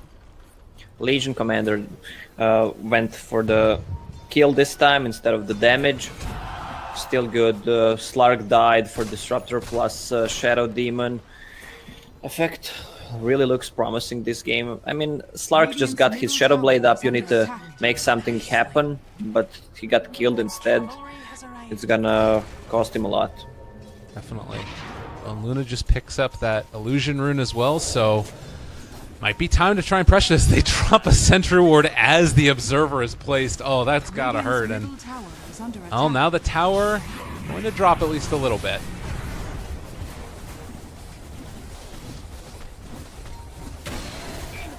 Shout out even Illusion's doing a good bit of damage as well, though. They can't actually get the tower. And we're just backing out, going back to farm with Luna. What you need to do right now against Slark, just invest all you can in sentry wards. Just try to pick him off. Yeah, there it is. Sentry wards and obs just came to Disruptor. Pudge should help as well. You mentioned it, that level 3 right now, actually, Bloodlust. Onto the sniper, causing issues, and Roger there tried to go for the deny, not going to happen. Would love to see something like a Force Staff. I guess that Pudge is going to be going for a blink first. But there's the glimpse back into FN. Kinetic field as well, looking for the angle on the hook. Not quite there, though. Yeah. Meanwhile, Chappie was trying to get on the silencer, but good sentry ward scouted him, so he just backed out. Very frustrating to play against, I'm sure. Looks like Slark is going to be going back for the Echo Saber. No real surprise there. Do you feel like Effect are under any pressure to try and take down some of these tier 1 towers? They're still all standing. Yeah, with Luna's passive Lunar Blessing, they can take towers pretty fast. They just need to take care of the Slark right now. And they can search for a fight. Global is up. Everything is ready. Eclipse as well. Was a Shadow Bladed Slark there. They are going to now all group up together, and looks like the call comes out to pressure the bottom tier 1 tower. Meanwhile, Empire doing their own thing in the mid lane. They want to try and pressure top. Looks like we might get a trade into eventually a fight. Yes, the top tier 1 is gonna probably fall. Well, we'll see who's gonna trade it. There's 5 heroes on top and 5 heroes on bottom, so it's just probably gonna be a trade. No one's gonna want to risk anything. Too far away to really try and come back and defend that. Of course, if there is some pressure for the tier 2, and well, it looks like Ghostic is there waiting for somebody to TP back, there could be a bit of a brawl going at that point. I see some good items coming on Team Empire right now. Blade Mail on Clockwork plus Maelstrom on Sniper. And soon Echo Saber on Slark. Oh, Ghostic, he ends up missing, connects onto the creeps there, so hook shot down. Now more TPs coming in. They're able to glimpse him back in. Good disruption, but he is still going to get caught here. Battery assault down. There's going to be the duel, and we'll see if he manages to get the damage or not. They end up taking the kill, and that's it. Bit too early duel. They didn't want to commit with Disruptor ult just to get the damage. Fair enough. They probably could have waited a second longer, maybe. Like, the cogs were already down, and he didn't have another hook shot to get out. But regardless, they find the kill. It's what matters. And Legion is now building back into a Blade Mail as everybody gets set up in the mid lane. Radiant structures are fortified. Slark is trying to go on a Pudge. On to Roger, a little bit scary. Hook comes in, Static Storm down as well. He gets the deny. Chappie in some trouble. They drop the global as well. There is a chase. Duel 4 seconds away. He's so close. They do find that kill. Sadoy gets it. Now the push back and away. He didn't manage to contain Sashlo, who's going to end up dropping fairly low. Might try and get denied by the neutrals. Not going to happen. Chase over here does end up killing off the Luna. Assassinate comes through for that one. Hook shot cancels the TP for RZ. Great team fight for Team Empire. Taken 4.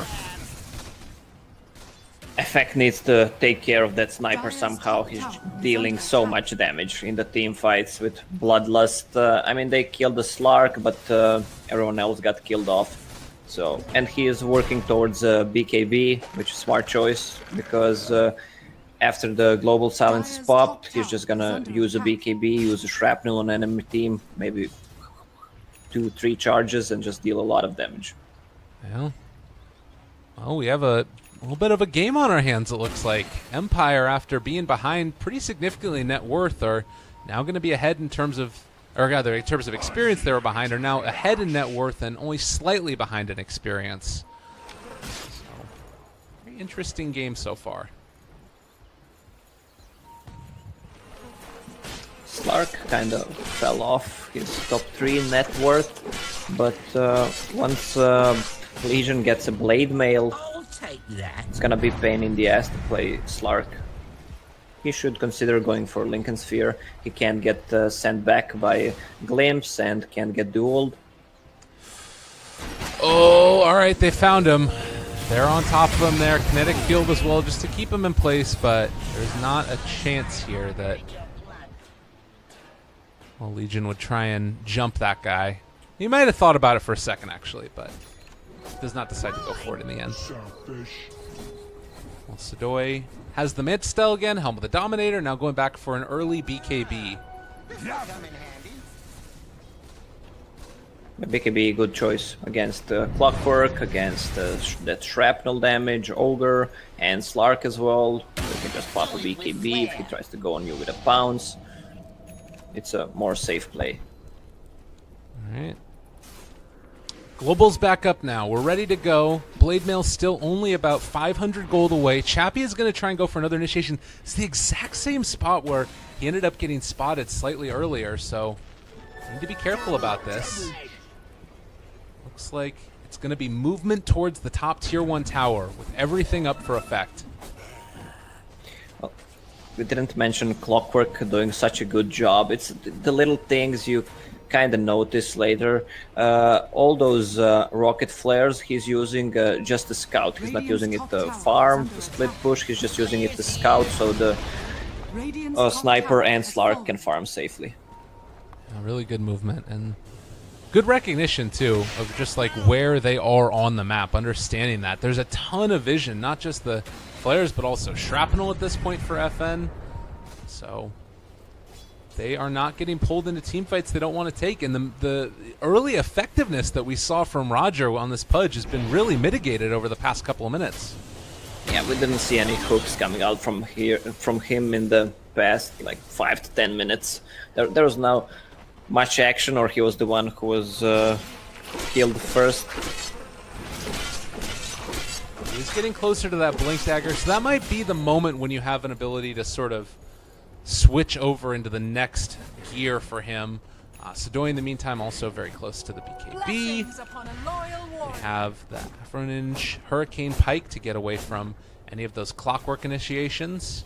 It's just going to come down to who it is that's capable of finding that better initiation, and so far it's been Empire, and that's why they've been able to build back up this slight lead. Yeah, there's smoke.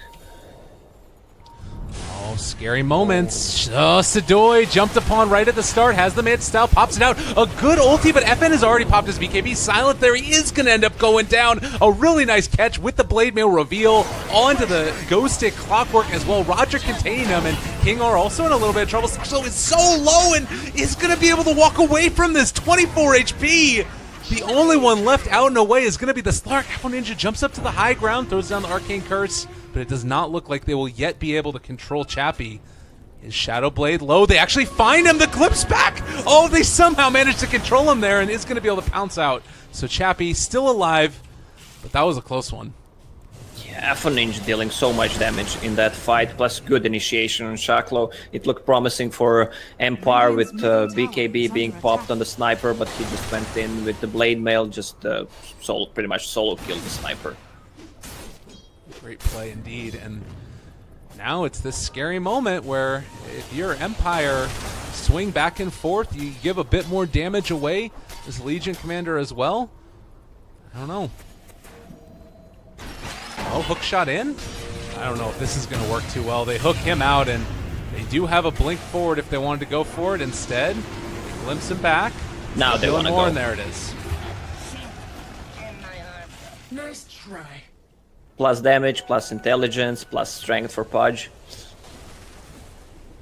The plus lineup that you so eloquently described before. Do they have anything else they could have picked to get the plus something? I don't know. I'm sure there is. I'm just not thinking about it right now, but yeah, they really benefit from kills, and it feels like it's been a very scrappy game so far. Yeah, or maybe a Bloodstone charge. That's it. There we go. Everybody go Bloodstone. Let's see it, Disruptor. So 23 or 24 minutes in, we're back to even in net worth. Empire a little bit behind in terms of experience for effect. How do you feel like the next couple of minutes, what is it that Effect are going to try and accomplish? They need to take tier 2 towers. I think they feel comfortable right now to actually gather as 5, try to land a hook. They always have global if something goes wrong. Plus maybe get a good initiation with Legion Commander. And the smoke is popped. Alright. Well, they're all smoked up. Taking a look at these talents. There's not really anything super out of the ordinary. I like the 20% experience gain for the Legion Commander, and the call comes out. They are going to be able to run right into Ghost Stick, and that is probably going to be the death of him. Do they even get the dual damage? Doesn't look like they're going to go for it yet. Saving duel for the moment.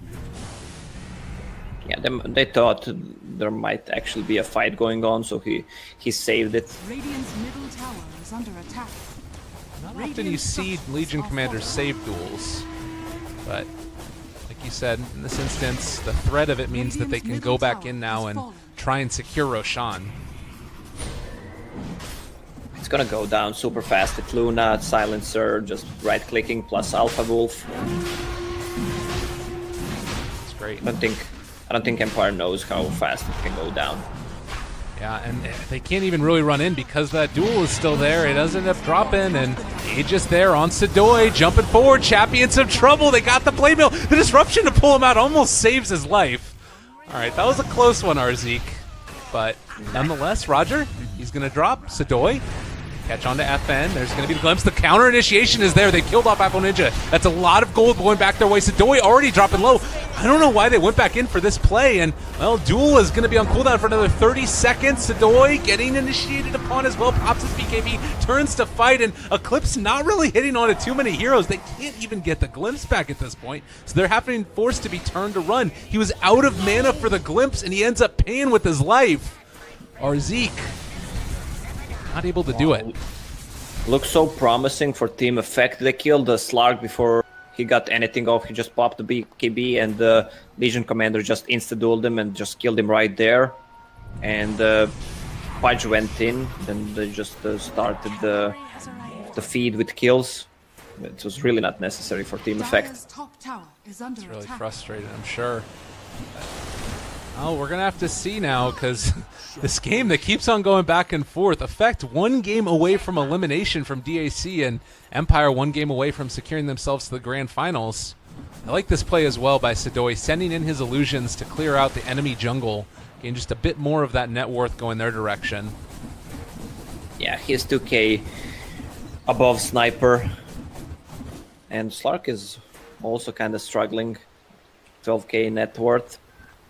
He has a Basher in a quick buy. I already mentioned that he should have gone for Lincoln Sphere before that BKB. It could have saved him 2 lives if he got it. It's more expensive though, but I think it's still worth it to go for Lincolns. Well, and in the meantime, you do end up seeing Effect move down to this bottom lane. Sidoi has a DD. And that means it is time to push. They will be taking these towers quite rapidly. Building now back into the Hurricane Pike for Luna. That is also a Force Staff, or just a full completed Hurricane Pike on the Courier. Wow. He saw in the last fight he popped the BKB and big Eclipse, but didn't hit anyone, and they needed it for chasing, and it's always good against Clockwork, that item. I mean, the item in general is so good, especially when you're playing against Clock. They are going to take Luna, down this tower. 400 damage. The TP just came to her on the Courier, so they are going to back now. Roger, the only one that's come back so far. Looks like Sidoi is also going to go back that direction, and everything all hunky-dory. Hunky-dory, huh? That's right, man. Got a problem with hunky-dory? Yeah, I'll just be quiet about that. Hunky-dory. I'll have to Google it. What it is. Like, is it from SpongeBob? Where is it from? I have no idea. I think it's just an expression, man. It's back in the day. It's all hunky-dory. Yeah, it sounds like something Patrick from SpongeBob would say. Yeah, I'm with you there. I don't watch a lot of SpongeBob though. It's not really my Why not? jam. It's not my kind of cartoon, but it relaxes you and has a good sense of humor for adults as well, hidden in the childish cartoon. You're a child at heart, Lacoste, and well, I am. another person a child at heart is this Ogre Magi running around. Look at that segue as he's picked up the Medallion of Courage. Just another way to try and keep his cores alive in these fights. Kind of a cool little answer to the duel. Not a lot that you could else do to help out your cores in that instance. Stop calling me childish. That's not Ogre Magi, that's Shrek. Okay, fair enough. He's a child at heart too. Ooh, Legion Commander also. Heaven's Halberd is going to be the pickup. Not an item that we get to see all the time. Do you like it? Yeah, the item got buffed finally. I mean, no one made that item. Oh, there's gonna be a lot of action. We'll keep that for later. They get a good initiation there onto Afro Ninja, but able to pop out. All the BKBs have gone, and now Ghostic in a lot of trouble, as is Chappie. They get the global down. Chappie is going on to Afro Ninja, but not able to bring him down as of yet. King R is going to fall. Sadoi with the double, and now trying to chase him down. The Luna is going to be able to get it. A triple kill with the Eclipse. Everybody else dead. Only losing the Silencer. Great effect fight. They were focusing Silencer so hard. Slark went all in on him, but Silencer had a BKB as well, plus Hurricane Pike, and got pretty much a lot of armor, 13 armor on him, so he doesn't go down that fast. And the global silence was good timing. He didn't use it early, he just used it through the mid-fight. Radiant's middle tower is under attack. And we saw how Radiant structures the Luna Eclipse coming out. They are going to buy back now, trying to defend this, but it's only the Ogre Magi, and Roger hooks him right in. Get over here, Mr. Sashlo. Also, they got the duel. They don't use it, though, saving it for the next round. Silencer comes in. He is going to be the one that gets dueled if he does end up coming out of this ulti. Still near Sashlo, and, well, they are going to have to back out now, so don't want to overextend. Ghostic goes for the counterplay, just hooking him out of there immediately. No pain train for you. Sadoi is going to drop. Sashlo not able to win that duel, giving a little bit of damage over to the Silencer, the Slark, and 4 go down for effect. Not the fight they were looking for. Chappie had to buy back. He got, 1-2 kills. It was worth it. He got 1.2k gold from the kills. Plus he got dual victory damage. Well, maybe Slark is the hero for the plus strategy, his essence shift stealing. Well, the duel not that effective that time. See what they did there with effect. It's great. As they ended up giving it back away to Chappie. I guess maybe she just didn't get her blade mail off, or there were too many other heroes in the area. Dire's middle tower is under attack. I didn't see everything in that fight. They will have global back up again, which could be a big boon to them. But if you're Team Empire now, what do you try and do? You just won a big fight, but you did end up losing a tier 3 tower. How do you play this out? I need to check if they have any smokes left. No, everything's used. Well, they need to try to get a pick off with a good Clockwork Initiation, who has a BKB right now. So it's good against Global Silence. There's like, what, 1, 2, 3 BKBs on the Team Empire against the Global Silence and all the magic damage. Okay. But it's gonna be hard because Team Effect has Gem on Legion Commander right now, plus Heaven's Hellbird is picked up.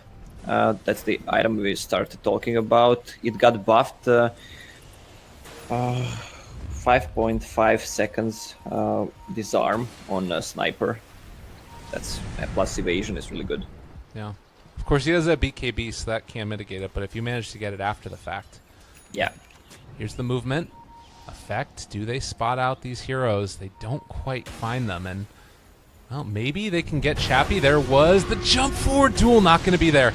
They glimpse him back, though. The Clockwork Hook onto Arzeek. Nice 4-step out. They've ended up getting the hook and the blink away from Pudge. Apparently, they don't want to take that fight in that instance. The BKB already used. So BKB used on only one hero, and that's it. They can take these shrines now with the tier 3 down, but we are not seeing them opt for that as of yet, at least. Probably with Sadoi coming back in, they'll go for it. Yeah, and there they go. Clockworks just keep scouting. The Roche is not up yet. The rocket is there, but Team Effect has a creep there to see when it spawns.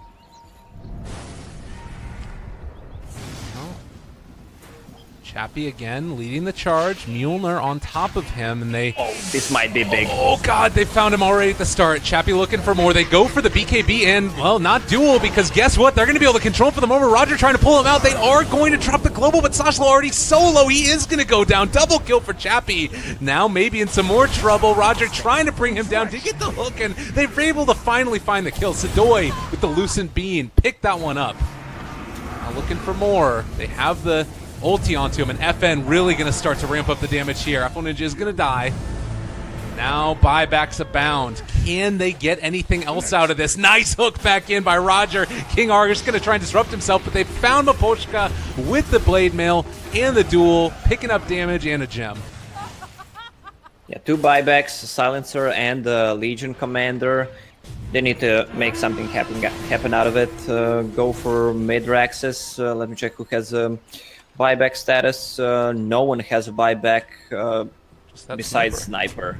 Yeah, but he's alive. So. Well, and the other thing about this, because they took that tier 2 tower in the bottom lane, you now have the option to move down to this tier 3 as well, which they're going to take. Clockwork back up now. Scary moment for side of Empire, but it looks like Effect are not going to pressure it at least until they get creeps. Yeah, they need to go for Roche right now and give Aegis to Luna. Or they might actually give it to someone else, but it's more safe to give it to Luna. I meant maybe give it to Silencer or Legion Commander who bought back, but Luna will be the safest one if they kill it. This game just so back and forth at this point. You can tell it was almost a 7,500 net worth lead, and you keep on talking about those rocket flares. He is going to spot out that the Hellbear Smasher is in here, scouting out for Roshan, and it's back up now. Get punched a couple times in the face as well. But this is feeling like a very, very key fight in this game. Who do you feel like has the advantage right now in taking it? Team Effect. Okay. Luna is so big. Butterfly on Earth plus 3k gold. And Sniper is getting close to an MKB. Well, he actually has it in 100 gold. That might actually change a lot in a fight if he doesn't get focused. Doesn't feel like Effect are completely comfortable taking it, at least until they take down these shrines. So they're going to do that. And here is the MKB coming out to him with a Mjolnir. This is scary time. There's a lot of damage, plus Bloodlust, plus a BKB, so he will be safe. They need to either hook him or duel the Sniper. Look at this call for the wraparound as well. They want to head in this direction. Yeah, Effect are not comfortable with how this is going. They spot them out with the rocket flare again. Just great vision by the side of Team Empire. Maybe a Legion Commander, one of the items he could have gone for instead of that Heaven's Halberd is Shadow Blade, so he can position himself, go around, get the hands on Sniper. They do have a scan now. They kill off the creep inside the Roche pit. Tier 2 is down. Effect in a very tenuous spot right now. Oh, they're not going to take a fight up on by their shrine, are they? Okay. I hope not. They need to defend the base. Yeah, alright, and well, Empire going to back out now. They don't have a shrine to TP to either. So, Effect in a position where they can maybe take Roshan. They also just picked up one of those Alpha Wolves as well.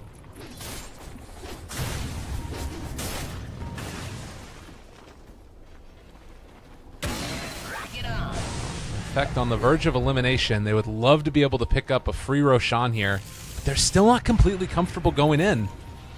Yeah, but with Clockwork it's hard not to see it. 14 seconds cooldown and providing vision for 10.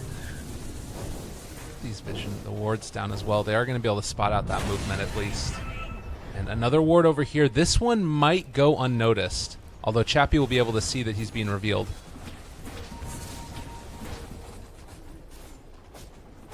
Luna sitting on 5,000 gold. I wonder what he's gonna make next. Skadi or Satanic. Yeah. Down, just farming away. This game on a knife's edge, really. I mean, it is favoring Effect, the passive farming game that's going on right now.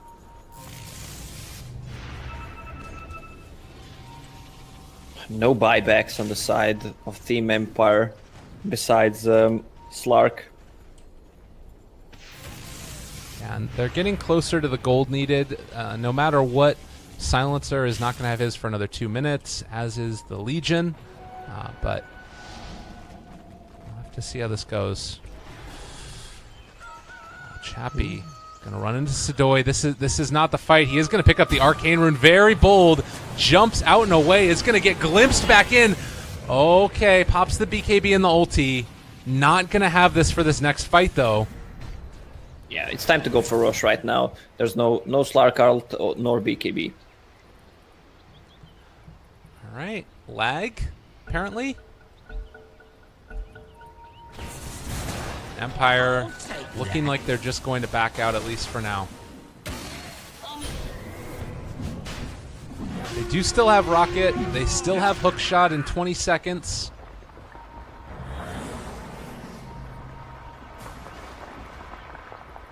Yeah, seems like they don't want to do it. Rosh is up for quite long. They can't do it against Clockwork because Empire is around all the time. Sidoi did go back for that Scotty like you were talking about. Has about 800 gold until he's going to be able to have buyback. Call for a wraparound comes. Effect going to make it happen. Pudge having a blade mail for quite long. We didn't mention it. It's good against Sniper. It's good against Slark. It gives so much damage if you're being focused in a fight. Definitely. And it is something where we've seen the Pudge get focused fairly often with 16 Flesh Heap stacks, sitting almost at 26,000 or 2,600 HP. 26,000 would be a different monster entirely for Roger, but it's not been that nuts yet. Any big talents that have come online? Slark is almost at 25, as is Luna. Yeah, the plus 3 seconds bounce leash looks good, but that Slark kind of dies in battle, so it's maybe better to go for all stats, plus 12 stats. So. Yeah. Chappie, meanwhile, takes down a ward. Oh, the hook in onto King R. That is not how you want to start this fight. Shadow Demon dead for 50. And that might be enough to let them go for it. No buyback on him. That hurts. There's no vision on the map. As far as I can see, there's not a single observer ward on the map, so pretty much the map is black for both teams because they both have gems. Yeah, both teams been doing a good job of shutting down that vision, but now Effect with a very significant advantage in terms of that Aegis. Going to be on for Ninja and the Silencer with 36 stolen intelligence. Yeah, getting close to that Shiva's guard as well, plus he has Aegis on him. And not to mention the 94 dual damage on Legion? Yeah, that's a problem. Yeah. Dire's bottom tower is under attack. Oh, and I love this, though. The Shadow Demon going to be able to outspam with the Luna illusions. They do end up getting taken down by the Legion Commander, but it's at least something going back into the way of Dire's Empire. bottom tower is under attack. Look where Roger is standing. Well, he just got scouted. He just moved a bit to the side so the Clockwork can't see him. The hook is missed. Dire's bottom tower is under attack. Why not just assassinate the Silencer in the head? Now, Luna does now go back and has the 15 to all stats for the level 25 talent. Not the most exciting of all time, but it's pretty nice for her. 3,400 HP on Luna right now. Yeah, it's huge. Plus 15 stats, it's really good talent. I mean, Slark has Pudge plus 12. hooked out, able to find on Chappie, gets the ulti out right from the start. Still a lot of damage getting thrown out in the AoE. Radiant's middle barracks They'll are back under out. attack. Sniper is being level 3. Level 23, and it's kind of hard to reach that Sniper. That amazing range. It's 1.1k range on sniper. Plus he can get plus extra 100 on the level 25. Oh, and look at, I mean, the other thing that's nice about it with the sniper too is not only does he have crazy range, but the Mjolnir procs are going to also be continually disrupting those blink dagger attempts. So effect still not completely able to push in and take down that mid or the top tier 3. It's doing a lot of damage, but not completely there yet. It's hard to enter the base against the sniper. They don't feel comfortable to still go for it. But let's check the net worth. Oh my god, Luna. She's so big. She will get probably 2 hyperstones just for that extra attack speed, just extra night vision. Because she's full right now. Just about 800 more gold before she can finish that off. What is like the ultimate late game Luna build that you want to build into though? Like, is there anything that she could replace? I'll take that. She like eventually replace Boots, I guess too. Oh god, Chappie. Oh, scary. Ooh. Not gonna get him. Well, she can replace Hurricane Pike for, let's say, Skadi. I mean, Radiant's middle barracks Satanic, or maybe a MKB, or the one you mentioned in the game before, the Rapier. But it's not that good against Sniper, so I doubt it's a Rapier. Look at the damage coming in from Sidoi. He is going to be slowed down quite heavily, but able to back out and away. The press the attack just being such a great addition for the Luna as well. But the hook in, they call him in. Ghostic in some trouble, popping the BKB and backing out. Now Duel jumping coming. in as well. Duel. Oh, good disruption there by King R. Going to keep him alive. Sashla taking a lot of damage. They are able to bring him down. Chappie gets the ulti off as well as the BKB. Backing out now. FN trying to do whatever damage he can. Roger jumps in a little bit suicidal, but the hook shot is actually going to be off the mark as well from Ghostic. So They almost took a tier 3 tower top, but then they decided to fight. They just need to... The effect just need to try to land a hook, the safest one, use global, and just back out if they can. But this sniper is dealing so much damage in the fights. really it's just a monster. And Sidoi doing a lot in her own right, but I do still feel like if Sniper is able to sort of continuously right-click her while any of his... Like, if Clockwork catches her in the cogs, he can probably bring her down with that MKB and all of the damage he's built into. Yeah, he even finished the butterfly right now. Plus he has a buyback as well. Oh, Slark it did end up going back for the stats like you were talking about, so he's a bit tankier. Yeah, he needed to tank up. I mean, 3 seconds leash. It's good, but it's better when you're playing with advantage to go for that. Okay. This seems like more safe play. Just give him some more HP, some more agility for extra right clicks, extra armor, etc. Well, we can talk a bit more about BKBs now. Down to 5 seconds for Sidoi. Are they going to be able to find this initiation? Chappie popping his BKB and ulti. Trying to run away. Sidoi still chasing here, and they are going to be in range. They pull him back in. Glimpse, ulti down. Chappie gone. 100 seconds, but he does have buyback. He has to risk it. He needs to farm as much as he can. Plus, it gives a lot of time to Sniper to farm as well. There's a gem on the ground in the Team Empire's base. Plus, they have one on the Clockwork. Right.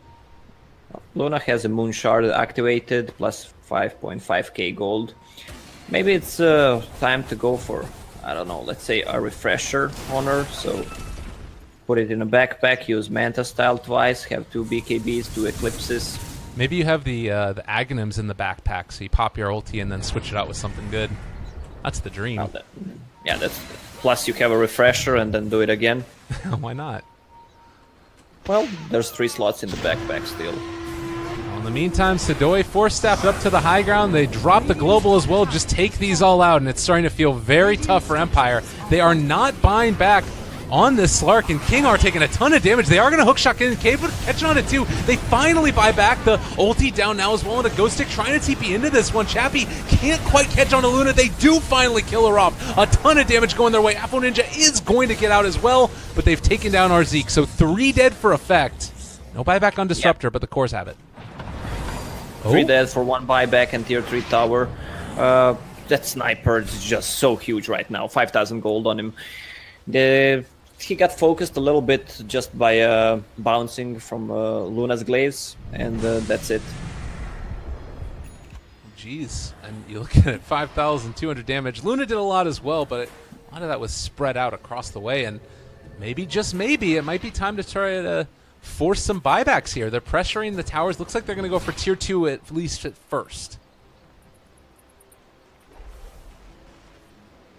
This Luna, I mean, the idea was good. They went in, tried to go for the tower, just started hitting it, killed it, and then used global silence offensively, so they can't initiate, and tried to take the Raxus, but it didn't happen. I like this pickup too as well from Aposhka, finishing off the Solar Crest. It's more and more in the way of being able to help them out. And with elimination on the line, I'm starting to wonder at this point, have effect maybe overstayed their effectiveness. Plus, there's a MKB finished on the Slark right now, so he can start hitting Luna as well, plus that missed chance from Kevin's Halberd as well. Oh god.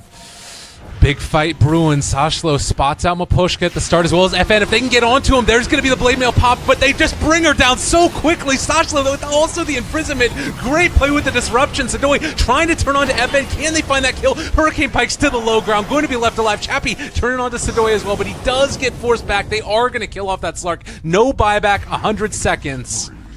And it's time to go. Good initiation. I mentioned the Shadow Blade before. He can position himself on a sniper. He went on a sniper though, but he got disrupted and instantly killed. There was no backup for him, no focusing the sniper. AC on Luna.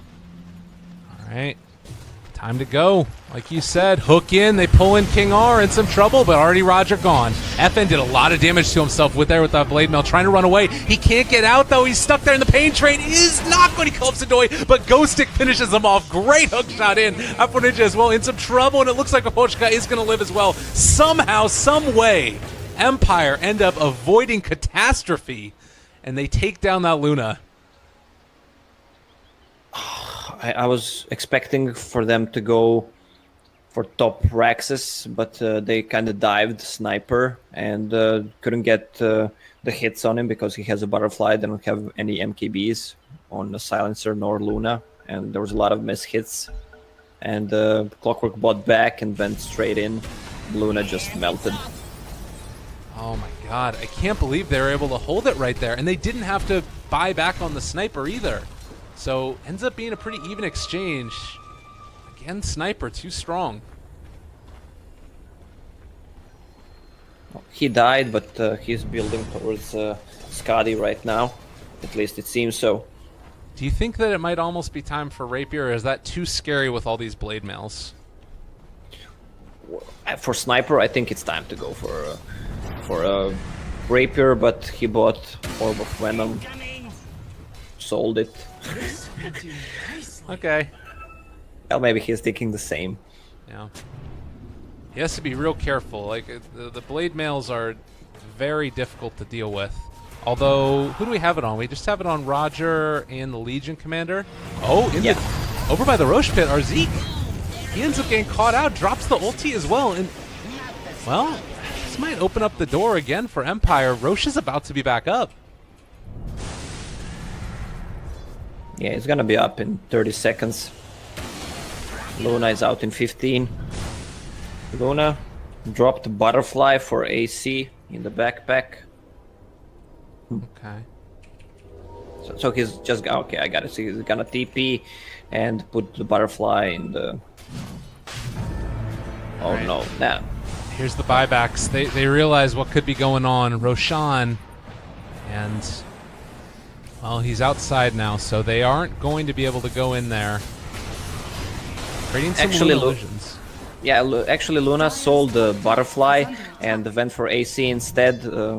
Selling Butterfly seems kind of stupid, but it's actually smart because you benefit more from all that extra armor from AC because they have 2 MKBs on the enemy side.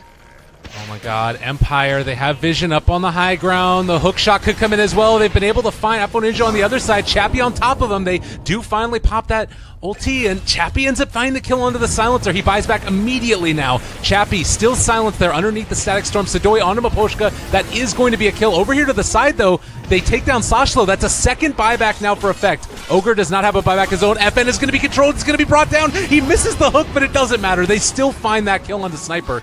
He has a buyback. And effect might have paved their way for Roche.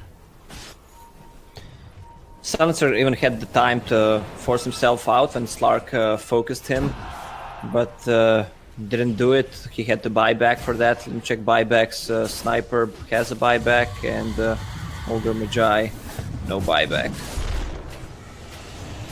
Well, They need to give Aegis to Silencer because he just bought back. Roshan has he's going to pick it up. She's also there, so they might end up forcing out the buyback from the Sniper. Obviously, Ogre, no more Bloodlust, but we'll see if Effect make the same mistake they did last time and just sort of run into everybody. They have a glyph ready, so it's extra few seconds. Okay. 30 with no Ogre. Creep Wave pressured out pretty heavily. The jump in, the hook in. They've been able to catch counter initiation from Ghost Stick. Chappie on top of him already. Sniper buys back, trying to turn to Sashlo. Dealing the right click damage onto him as Roger also is going to end up going down. Afro Ninja also in some trouble. Forced staff to the low ground. FN not able to stay on top of him, but they throw out the ulti. King R, good play there. That is going to spell the Aegis. Already, they've taken down 2, maybe 3. Afro Ninja taking a ton of damage. He's going to drop. They're going to kill him off. Possibly Sadoi. Yes, they do got him. Now Sadoi turned upon as well. Ghost Stick is controlling them. The Blade Mail doing a lot. He's going to be able to force staff out for the moment, and that is going to be a dead Clockwork. No buyback for him. Roger also able to take down in the meantime, though, the Sniper. So no Sniper. They're bloodlusting away. They buy back on the Slark, and that is going to mean that Sadoi has to run out and away. Trying to get out of Wow, there. what a Chappie, game. he gets him the bash. He finds him. They take down that Luna. 90 seconds, no hit. Roger also turned upon, misses the hook, and, well, he gets the deny, but everybody dead on effect. Seems like everyone died this fight. I think every hero died, but there was a lot of buybacks. Slark bought back. Who else bought back? Shadow Demon didn't buy back. He was dead before. Same goes for Ogre. Wow, it was a massacre. Oh my god, it really was. And still they don't get the racks. This melee's at full HP. The ranged almost as well. Oh, wow. I have to say that Shadow Demon getting his ulti off there, that might have spelled the difference between Afro Ninja gain away and not gain away. Yeah, he forced himself out, and Shadow Demon blinked in and used ultimate just to make sure that he was gonna die. Well, Luna the only one with a buyback right now. Disruptor forced to hold this all on his own, and Chappie, his eyes on the prize, is going to take that tier 3 tower and finally, maybe... Oh my god, is he going for it? Do they have any vision? They don't have any vision, but he's just going to go for the melee right now. Maposhka here as well. They've got the Bloodlust on him. That's going to be a barracks down. And another one. Are they going to be able to continue to take this? They have almost everybody up. Yeah, they're going for the mid, the Rexes as well. 20 seconds for Podge, 20 seconds for Silencer. They have the time to take it, at least one Rex. Yeah, they want to play it safe. On their line, yeah, they're going to back out, and now, well, a glimpse in, but yeah, he pops his BKB. And this is going to be Shrines. This is huge right now for Empire. When is the next Roche? Let's see, it's not up yet. Do we have any cheese? Cheeses were used, Aegises were used. That was all used. We do have Silencer building towards a sheep stick, which could be a pretty huge item in this game. Yeah, if he gets it on Slark or Sniper, it can change the fight and the game. There's one hero with the buyback right now, and that's Ogre. Super value. He has 4,000 gold, by the way. What do you take as an ogre at this late stage of the game? As an item, Yeah. oh, he can go. Do they have Vlads? They don't. He can take Vlads or even build towards Hex if he wants to. Okay. Is Ags there's just like never really worth it? No, he goes for the Vlads. Yeah, you're right. And go Scepter, so Luna can't hit him. Silencer as well. The smoke. Let's see what they can do.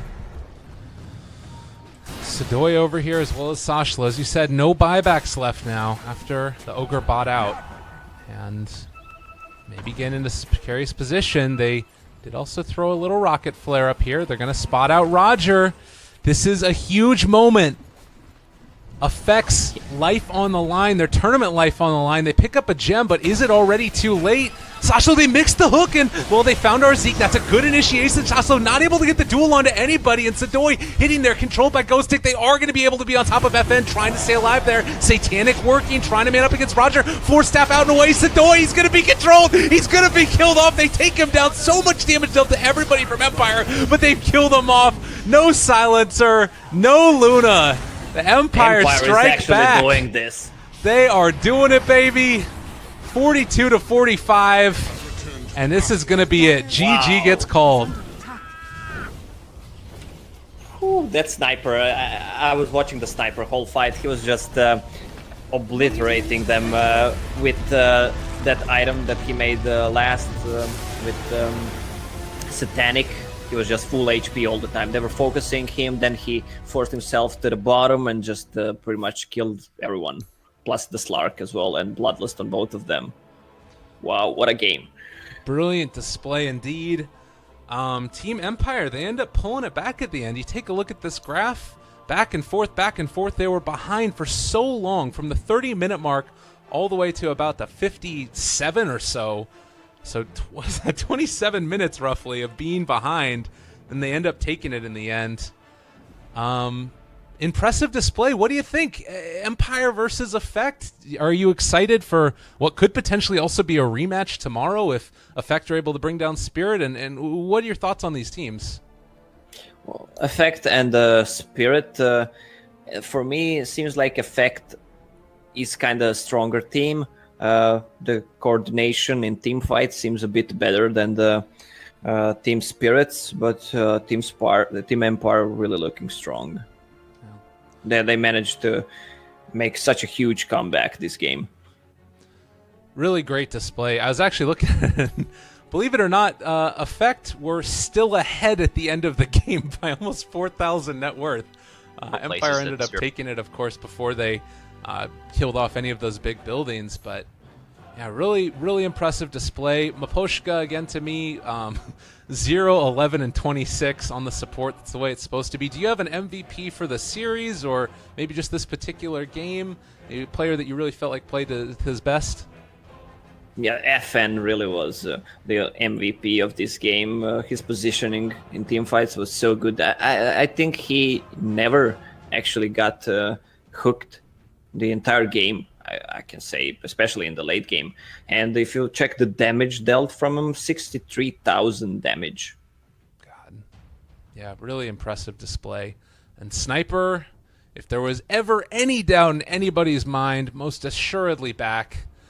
Well, thank you guys so much for tuning in. Absolute pleasure casting for all, myself, Lyrical, as well as Lacoste, your two casters. Today we'll be back again tomorrow, where Effect is going to take on Team Spirit, and then the winner moves on to face Team Empire. Going to be a great couple of series. NA Dota is going to be starting up in just a little bit. I believe that it is coL Guy and Fogged who will be the two commentators for that one. I think it's their final day as well to figure out who it is that's going to move on to DAC. Lacoste, any final words for our listeners before we hand it off to NA Dota? Yeah, this is some good Dota. Yesterday we saw some pretty one-sided games, but today it was really good Dota to cast, and I enjoyed it really much, especially with you. It's always fun to cast, so I hope we do same thing in the near future. Well, we have some games tomorrow as well, but after that, I hope you guys tune in. We're kind of making a good duo, two of us, so tune in whenever we're online. Most definitely. I'll give you an air hug through the computer. That's great. Thank you. No Feels so warm. Right, everybody, stay tuned. The stream is going to go down shortly, but I believe that it starts back up pretty soon after that. And otherwise, go watch some Dota, go play some Dota. Have yourself a great day.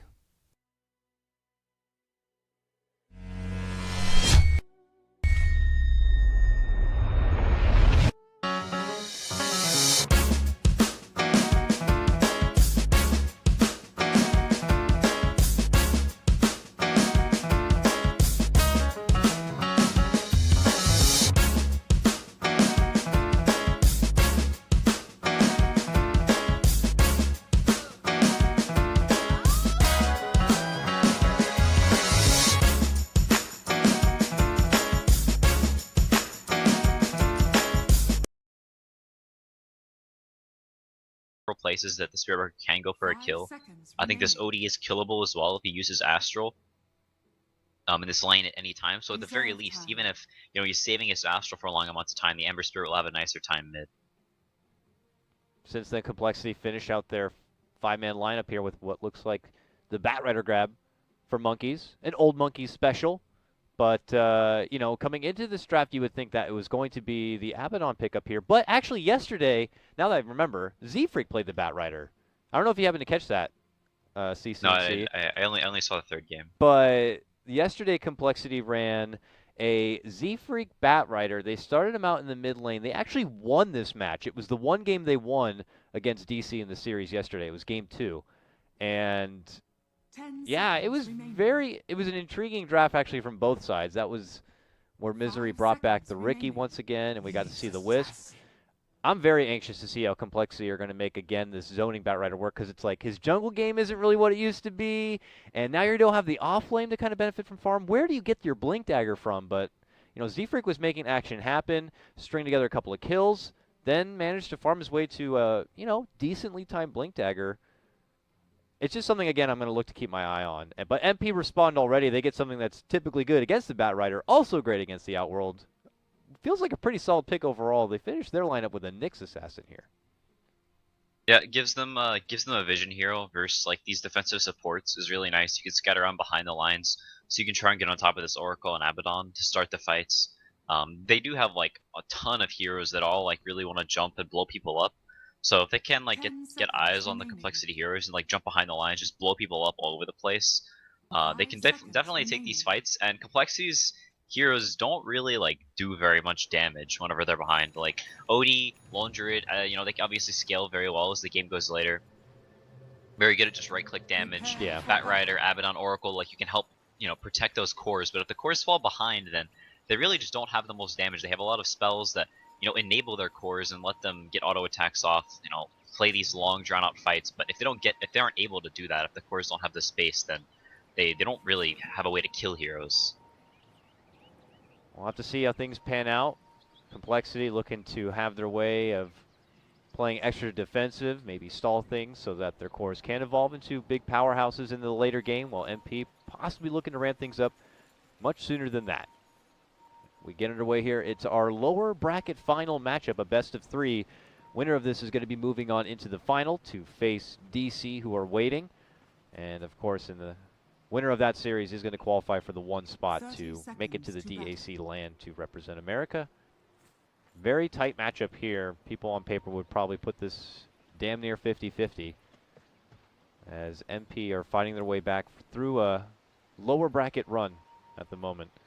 Doesn't look like anything too fishy as far as lanes for MP's side. They will be rolling with what looks like Mojo to the off lane at his solo at the moment. SVG will take the mid lane block, and we'll see if he decides to go one way or the other. And for Complexity side, for now Z-Freak is going to be blocking this mid lane, but we'll see how long he plans on hanging around. The last time they had this lineup, they went with the level 1 kind of gank play, and they used the sticky napalm to really secure and to get the slow and finish off the first blood, but this time he's holding on to the point, so we'll see if he plays it a bit different.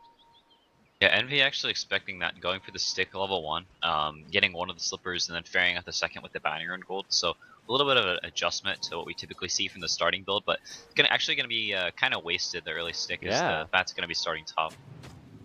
Very interesting here. A change up here from coL as they show off again the unique 4-position meta zoning Z-Freak Batrider here, as they will dual lane it out, and he will force back the Dazzle and be at the assistance of Monkeys so he cannot get overpowered by this pesky bear. Below, we're having our own bully action as Swindle Melons is dealing with SVG right up in his face. Moo is going to have to put some attention on it. What do you think about the matchup down here in the bottom lane in the 2v2? I think they're going to have a fine time. I don't think they really have too much kill potential on either side unless SVG maybe gets some like lucky bashes or Swindle's caught a little bit out of position. But I think the Soldier will just be content like chilling down here and farming. They don't have the greatest ways to pressure him. Once maybe they have like some more levels, they can maybe threaten a kill. But it's kind of difficult as he can always just roar the Spirit Breaker back unless the Nyx stuns both his bear and the Lone Druid. It's a bit early on, but Moo is leading in the CS 7 already as he nails down most from the bottom lane. Cancel dishing out the bit of harassment here on Envy as both sides are going to be traded, and we're going to be seeing our first charge of the game. SVG heads his way towards the mid lane, then quickly cancels it. So decides to round back the corner. It looks like an express trip to get to the boundary rune, actually. So he'll wait for that and be able to nab it up and take that one away from Complexity side. Yeah, I think this choice or this decision to put the Abaddon up top with the Batrider is like absolutely massive. You can't just let the Ursa have a free lane versus Abaddon. It'll get too far out of hand too quickly, and we've seen in the past how well Aoi does on this Ursa whenever he is given a good start. You let they typically go for like more the traditional like phase boots, HOD, Vlad, just a lot of armor auras on this Abaddon. So you want him to get up to that point where he can just start, whacking down these towers in the off lane, rotate around and start the 5-man going. And if he's, getting level 6 at 10 minutes into the game, then it's not really like the timing they want to be hitting, where the point where this Abaddon can just walk around and take fights. So yeah, starting the Batrider up here gonna give him a considerably better start than he would have had. And everyone's suddenly now a magician because the Batrider out. I mean, by the sake that everyone has a magic wand, now he now picks up one of his own. Rose already has his. We saw that Envy had one too. Everyone's got everything ready just in case the Z-Freak makes an appearance in really any lane now. But he's still holding that extra point as well. Before he favored an early boost into the flame break here. But obviously waiting to see if he needs to favor one or the other. Bottom lane, SVG charging on the Moo is going to get quickly shrugged off with a Savage Roar. And we're seeing still a bit of a stalemate between all lanes here. How about the mid lane matchup? No surprise, it is Cancel starting to lead out ahead here. 15 and 10 denies to Envy's 12 and 2. Yeah, it's not a pleasant lane for the Ember once the OD starts getting once he starts getting some more levels. You get more levels in the Essence Sword and you start hitting Q onto the Ember. There's not too much he can do about it. I caught the action there in the bottom lane. Swindle, it seems like, was, I don't know if he was too much out of position, but SVG was able to line up a good enough shot, and it allowed MSS to follow it up with his own bit of lockdown, and at that point, you're just eating so much CC that you can't really get away. So Swindles will be your first blood. MP will pick it up, and he'll have to make the quick TP rotation back in the action here.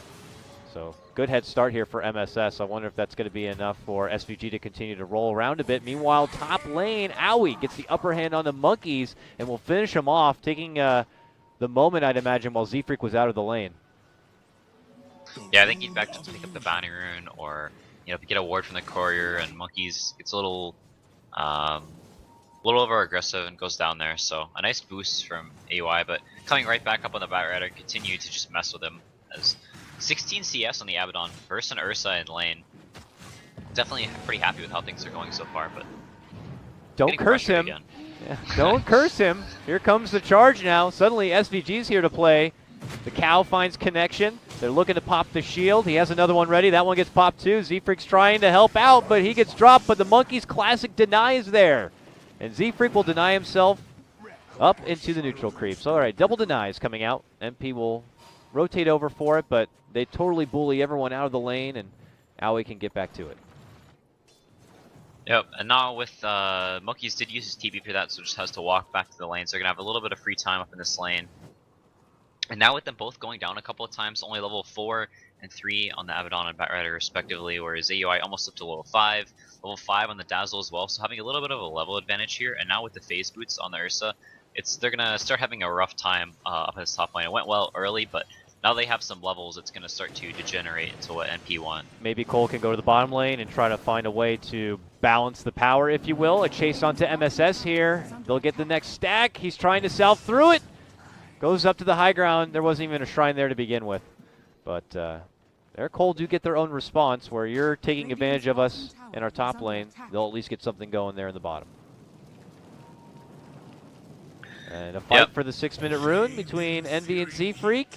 Envy just throws out the chains, and they're both going to be incorrect. The rune was actually top. Yeah, at the very least for this mid lane, we saw it going in Cancel's favor a little bit early in their lane, but once you get some levels onto the Ember Spirit, get like level 5, 6, you can retreat to the jungle and just farm camps, jump from camp to camp with the remnants, and then take whatever creeps push into the tower. Cancel's doing a good job of making sure the lane doesn't shove though, so just last hitting on his tower, free farming the lane, but Envy not gonna be too sad about that, as he can just farm all the jungle camps all day, all night, as he can heal with the TP remnant at any time. Now, during that moment, we saw, of course, Monkeys pull out yet another classic self-deny. He is the best at doing that. Is that fair to say? I mean, we saw him do it yesterday, too. I think he clutched out like 5 in one game. 5 self-denies. Here he already pulls out 2. Like, he purposely gets the early point and miscoil for these kind of situations, and he somehow always will clutch it out. But good for him. It still is going to be nice for Owie, though, getting the space in the lane. Yeah, he doesn't get the gratification of finishing off the guy, but nonetheless, they'll get back into work, and it's a nice little head start for MP. It's a very early peak at the net worth. It's only about 500. It's nothing too exciting. Most of Complexity's momentum is here in the bottom, I'd imagine, in the hands of Moo and his Lone Druid. Highest in CS and highest in net worth at this moment. Yeah, having a very good start, and it's what you want to have on the Lone Druid. A hero that isn't particularly amazing from behind, is you can kind of just get run at, and also with some of the damage nerfs, and also needing to get to like that level 15, get to the Maelstrom Mjolnir before he gets to those items, and the level 15 doesn't really have the highest damage ever. But Moo, when he plays the Lone Druid, though, he will often go for the Radiance build-up, the classic Lone Druid. Do you think that would be ill-advised this time? Something we could possibly see here? I see, he's got the glove for now. He's got a Midas, actually, in his queue. It looks like he might go for the old-school build again. yeah, I think it's a decent Radiance game. Obviously, very good versus the Ursa. They have the Abaddon E to buff up like his pushing power. Although I feel like they may run a little bit low on damage. They may go for sort of like this this Radiance up in front bear build, and have the OD play more of a farming scaling role. We'll have to see what they go for. It could just be a casual Midas and then go into your traditional Lone Druid, but he does take the point in the ultimate early, so it seems like he is going to be going for that Radiance build. I think anytime he plays this hero, he goes for the Radiance build. I mean, I don't know if he's stubborn or he's he's one of those like, this is how Lone Druid should be played. All right, I'm not going with this 2017 new Millennium shit, but he's been doing this every time. He got a win last time, I remember, but we'll see. Top lane, we catch the back end of it. No deny this time, Monkeys. Owie will get the upper hand, pops out the ultimate and everything just to help get it done. And now MP will pull themselves ahead 3-1. Bottom lane, looking for more. SVG charging in, hits it right onto Swindlemelons. They followed up with the stun, the Vendetta, and that Oracle is gone. Didn't even have the level 6 for the get out of jail free card. It looks like they will get the response though. We will pull down with the root. Monkeys rotates in too, and they will get the takedown of SV Jesus. And now we're at 4-2. Still going pretty sweet for MP, I'd say overall. Yeah, I think the start is at least decent enough for what they wanted. All their core is getting pretty good farm, and we're working towards that. But like we talked about with Moo going for this Radiance build, or at least he may be. Cancel is going to be going for the Midas on the OD, so something we've seen some players do SECC, goes for the Midas on the OD almost every game, but a lot of the NA and EU ODs will go for like the no Midas, go for like start camp hike first, sometimes even the Atos, so he's going to be going for that Midas, a little bit greedier of a build, and like we talked about, he does scale extremely well this game. It's just funny because I feel like the Midas buildup, I'll have to hold that thought possibly. Bottom lane is just action on for a bear. They would love to get 300 gold for that one. The Midas buildup on OD feels also like an old school American thing too. I remember seeing a lot of like Columbus. Okay, hold on here. Charging in Envy, looking to get the quick snipe of Z-Freak. forced to take to the skies. He gets the help with the shield, the stun connection from MSS. They lock him down with the help of the Carapace stun. They'll finally get the finish there. Envy sets up another possible kill. Monkey's looking to retreat, has no more borrowed time. They'll slash down and get the bigger finish onto Moo. And it will be a favorable trade for NP as they just ambush into the Complexity Woods. Yep, using that the first blink reveal, it's a great success. They do bring down Moo.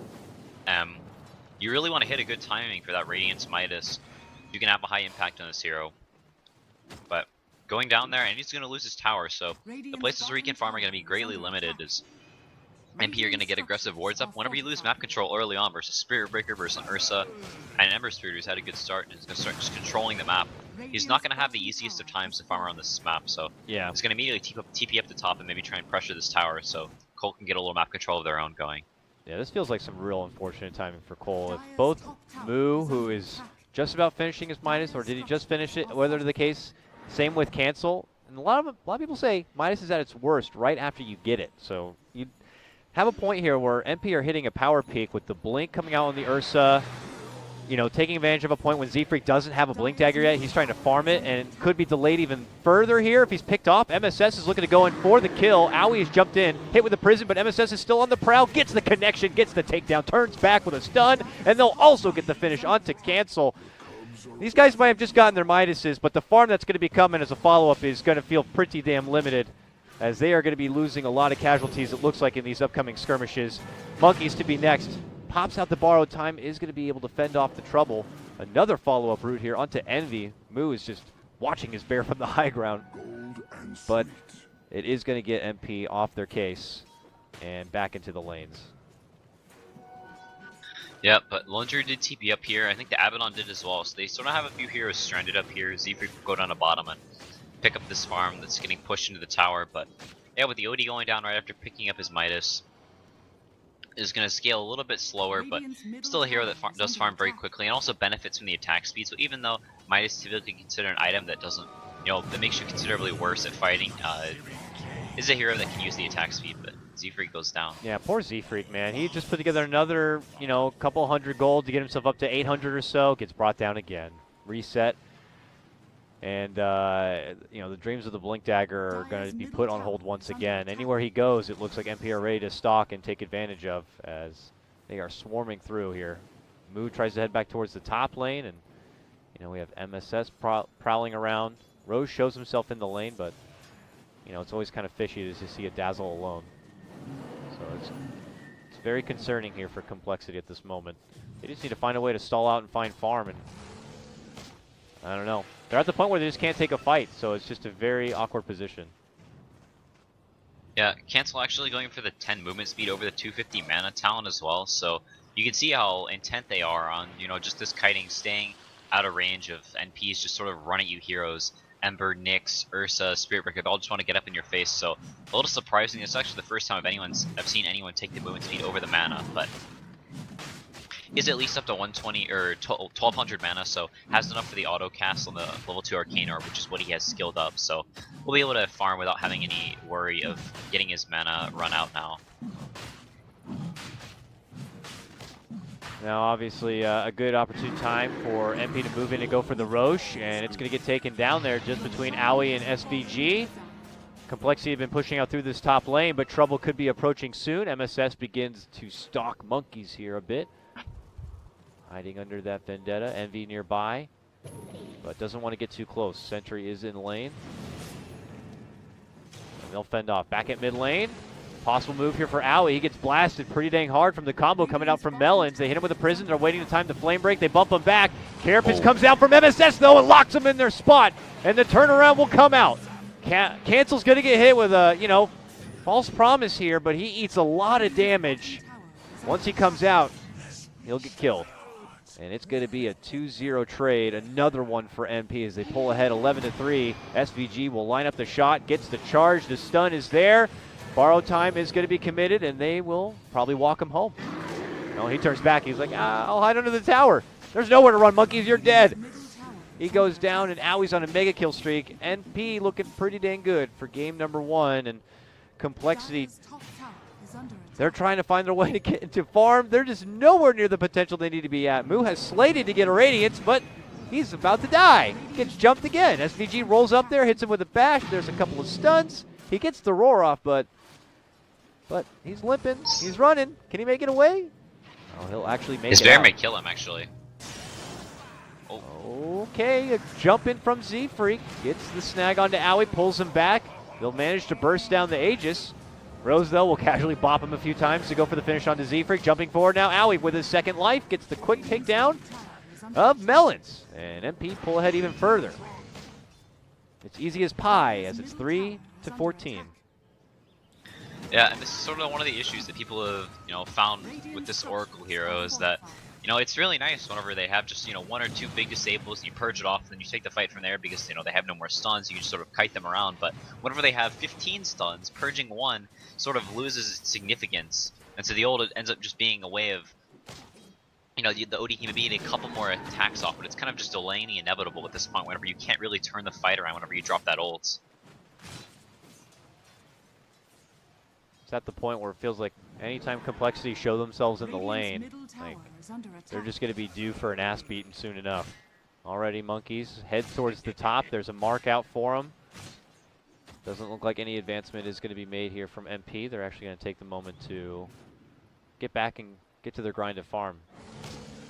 Owie has been putting in the work as he's going to be going for the classic Owie Ursa build up here. It looks like a Deso is going to be next. Helps him siege at the buildings a bit. Seems like whenever they go for these Ursa lineups, they always are lacking strong tower hitters. So Owie, it's always just convenient for Owie to kind of get the Deso. Yeah, there's also only just a couple of, mids that really are tower hitters. There's like TA and SF. Neither of those like traditional NB heroes, at least heroes they pick up for him. And so, you want your safe laner to be your building hitter, and then it's an Ursa, so obviously not a natural building hitter. The Deso also just pairs well with the minus armor from the Dazzle. Very good versus the Ursa and the OD. Heroes that don't like buying armor items at all until the game goes considerably later, until they get like the AC and the Shivas, but that's 35 minutes plus the way this game is looking, so gonna be putting in some work until they have those armor items. Bottom tower is under attack. Dude, Light of Heaven always hits that shrine thing. Stop it. He hits it like every time. Like every time this guy's casting, he always hits that shrine. It just bugs me. All right, anyways, MSS lurking, waiting mid lane. Little does he know, he's just parked under a ward, and they'll finally stop playing Possum and look to strike here. Can they get the kill between the three? He pops the Carapace. It's going to stun them all, but as he weasels his way out through the other side, he will miss connection with his stun. Meanwhile, they're able to get the jump onto Z-Freak and finish him off. I heard SVG leading in with another strike, but we're going to keep action over here. MV moving in for Swindles. He tries to save himself, but here comes the charge. A follow-up play should earn them the right. Cancel will try to save him with the prison, but now finds himself in a bit of trouble. Forces out, but Owie's easily able to chase and get the secured finish. Cancel's going to be out of this one. 45 seconds without a buyback. MP still need to just even go for tier 2s. They still have a tier 1 in the top lane to take down. They just know that, this is exactly what they had set out to do with this draft. They knew that this was going to be a big swell for them, and they're taking full advantage of everything they have, worked for through the laning stage. Yep. Moo is desperately farming towards that Radiance, has the Relic now, so we'll have it reasonably soon, and maybe they can look to take some fights off of that, but you can see the net worth, the cores are pretty even as it is, maybe a little bit NP favored, but if you look at the Oracle compared to, say, the Dazzle, it's a massive net worth difference. Already a Solar Crust up on Rose, and Odie and the Bear, not heroes. No, I guess the Bear's not a hero, but not units that really ever like to buy MKBs or anything that lets you hit through that evasion, so the Solar Crest is going to have a pretty massive impact at mitigating this OD's damage. Maybe Complexity now feeling a bit pressured here. They smoke to head out and maybe look for a hopeful opening here. They had possibly just gandered at the crossing there of NP. They frantically ping near their shrine, but they'll take their business up. It looks like this is going to be a smoke movement to maybe get some aggressive wards down. Swindles holds a couple here. Yeah, he drops some down now, hoping to get some use out of those in the future. Soon enough, though, they may need to respond to the bottom lane, but they do see an opening possibly for Rose here at the top, but the rotations are going to be coming out. MP want to defend their tier 1. It would look like below Envy looking to lead in early. Looks like he's trying to get the jump on the cancel here. He's been surrounded. The shield's out to help him. SVG looking to roll through, get the connection onto Swindle so he can't save him with the ulti. But he's going to be able to survive, just barely. Z-Freak helps him out, connects with the lasso, holding down SVG in his place. Cancel returns into the fight, will help get the finish onto SVG. Swindle saves himself. Owie barely holding on, trying to run the back end, gets the grave right there at the end, and we'll be able to walk away. The chase continues here, though, as the rest of MP are going to be able to clean out the rest of coL. They have to go on full retreat mode, and they will do so. They lose That two. was insanely close. Yeah. Yeah, he popped his ult at like, just like, 10, 20 HP and then gets healed up, graved. They do end up getting the OD kill, but that's sort of a sign for, what Complexity's draft can do if they get these long drawn out fights. They can sort of delay the initiations. Envy got several slight chains off of the Ursa, coming in late to the fight. I think was low, pushing in one of the waves. So saw him almost go down at this. Odie can start to build up those stacks. Can hit very, very hard. We'll have to see. I mean, I gotta say, MP are definitely taking a lot of fights. They're winning all these exchanges. Their objective follow-up, though, is a bit slow. I mean, we still have this Tier 1 in the top lane. They have Tier 2s to get to. I'm still looking at a lot of time in this game left for coL to continue farming and to get Moo a bit bigger, to get Cancel a bit bigger. And I would start, sweating just a little bit here if you're MP. Like, how do you resolve that, though, if you're them? Like, how do they kind of move forward with the process of this game? I mean, they just have to continue taking these fights, continue killing heroes, because that's really what their draft is good at. They can scale quite well later on if they have, a reasonable amount of items. Ember and Ursa definitely not pick off potential to scoff at, and they just have so many ways to start the fight. Whereas Complexity, they really don't have fight starters. They can only wait for NP to jump them and then react to it and draw the fights out, stop them from blowing an initial hero up. So NP, they sort of always have the ball in their court to start these fights, to get the jumps, and try and take the fights. As Moo almost kills Envy bottom with the Radiance burn, but let's get the tower and get out. Top lane, MSS has walked through and towards the sentry, and they try to catch him, and they pop out the dust, and it looks like they spotted him. He comes out through the Vendetta, and Complexity will make him pay. Now this is their top lane. And they're going to continue their parade, and it's going to be on MP to defend it here. They are getting a bit of split push pressure here from Owie coming through this bottom lane. And he is not someone you want to sleep on if he's able to get inside the base. We've seen him in a previous game able to rat his way through a set of racks. But coL are looking to get the finish on the top tier 2, and it looks like they will be able to do so here. Moo, obviously with Radiance in hand, looks to be going for an AC next. Already sports a good chunk of change. And by the time we're getting to this point, the Roche is up now.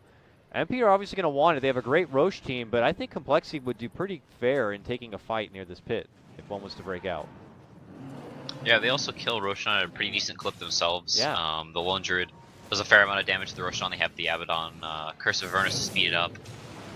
Envy cutting waves here, so trying to keep the map control, keep these lanes pushed in so Complexity has a hard time moving around, as they really want this BKB on AUI before they take this Roche fight, as he was farming it up there, had just completed it.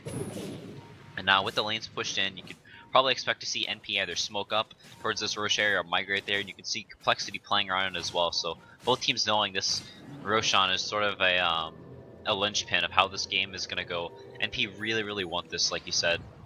And they smoke just sort of a running U lineup. Yeah. Envy's starting to build into what looks like a Battle Fury. At least he has one set in queue, a bit of the old school Ember now.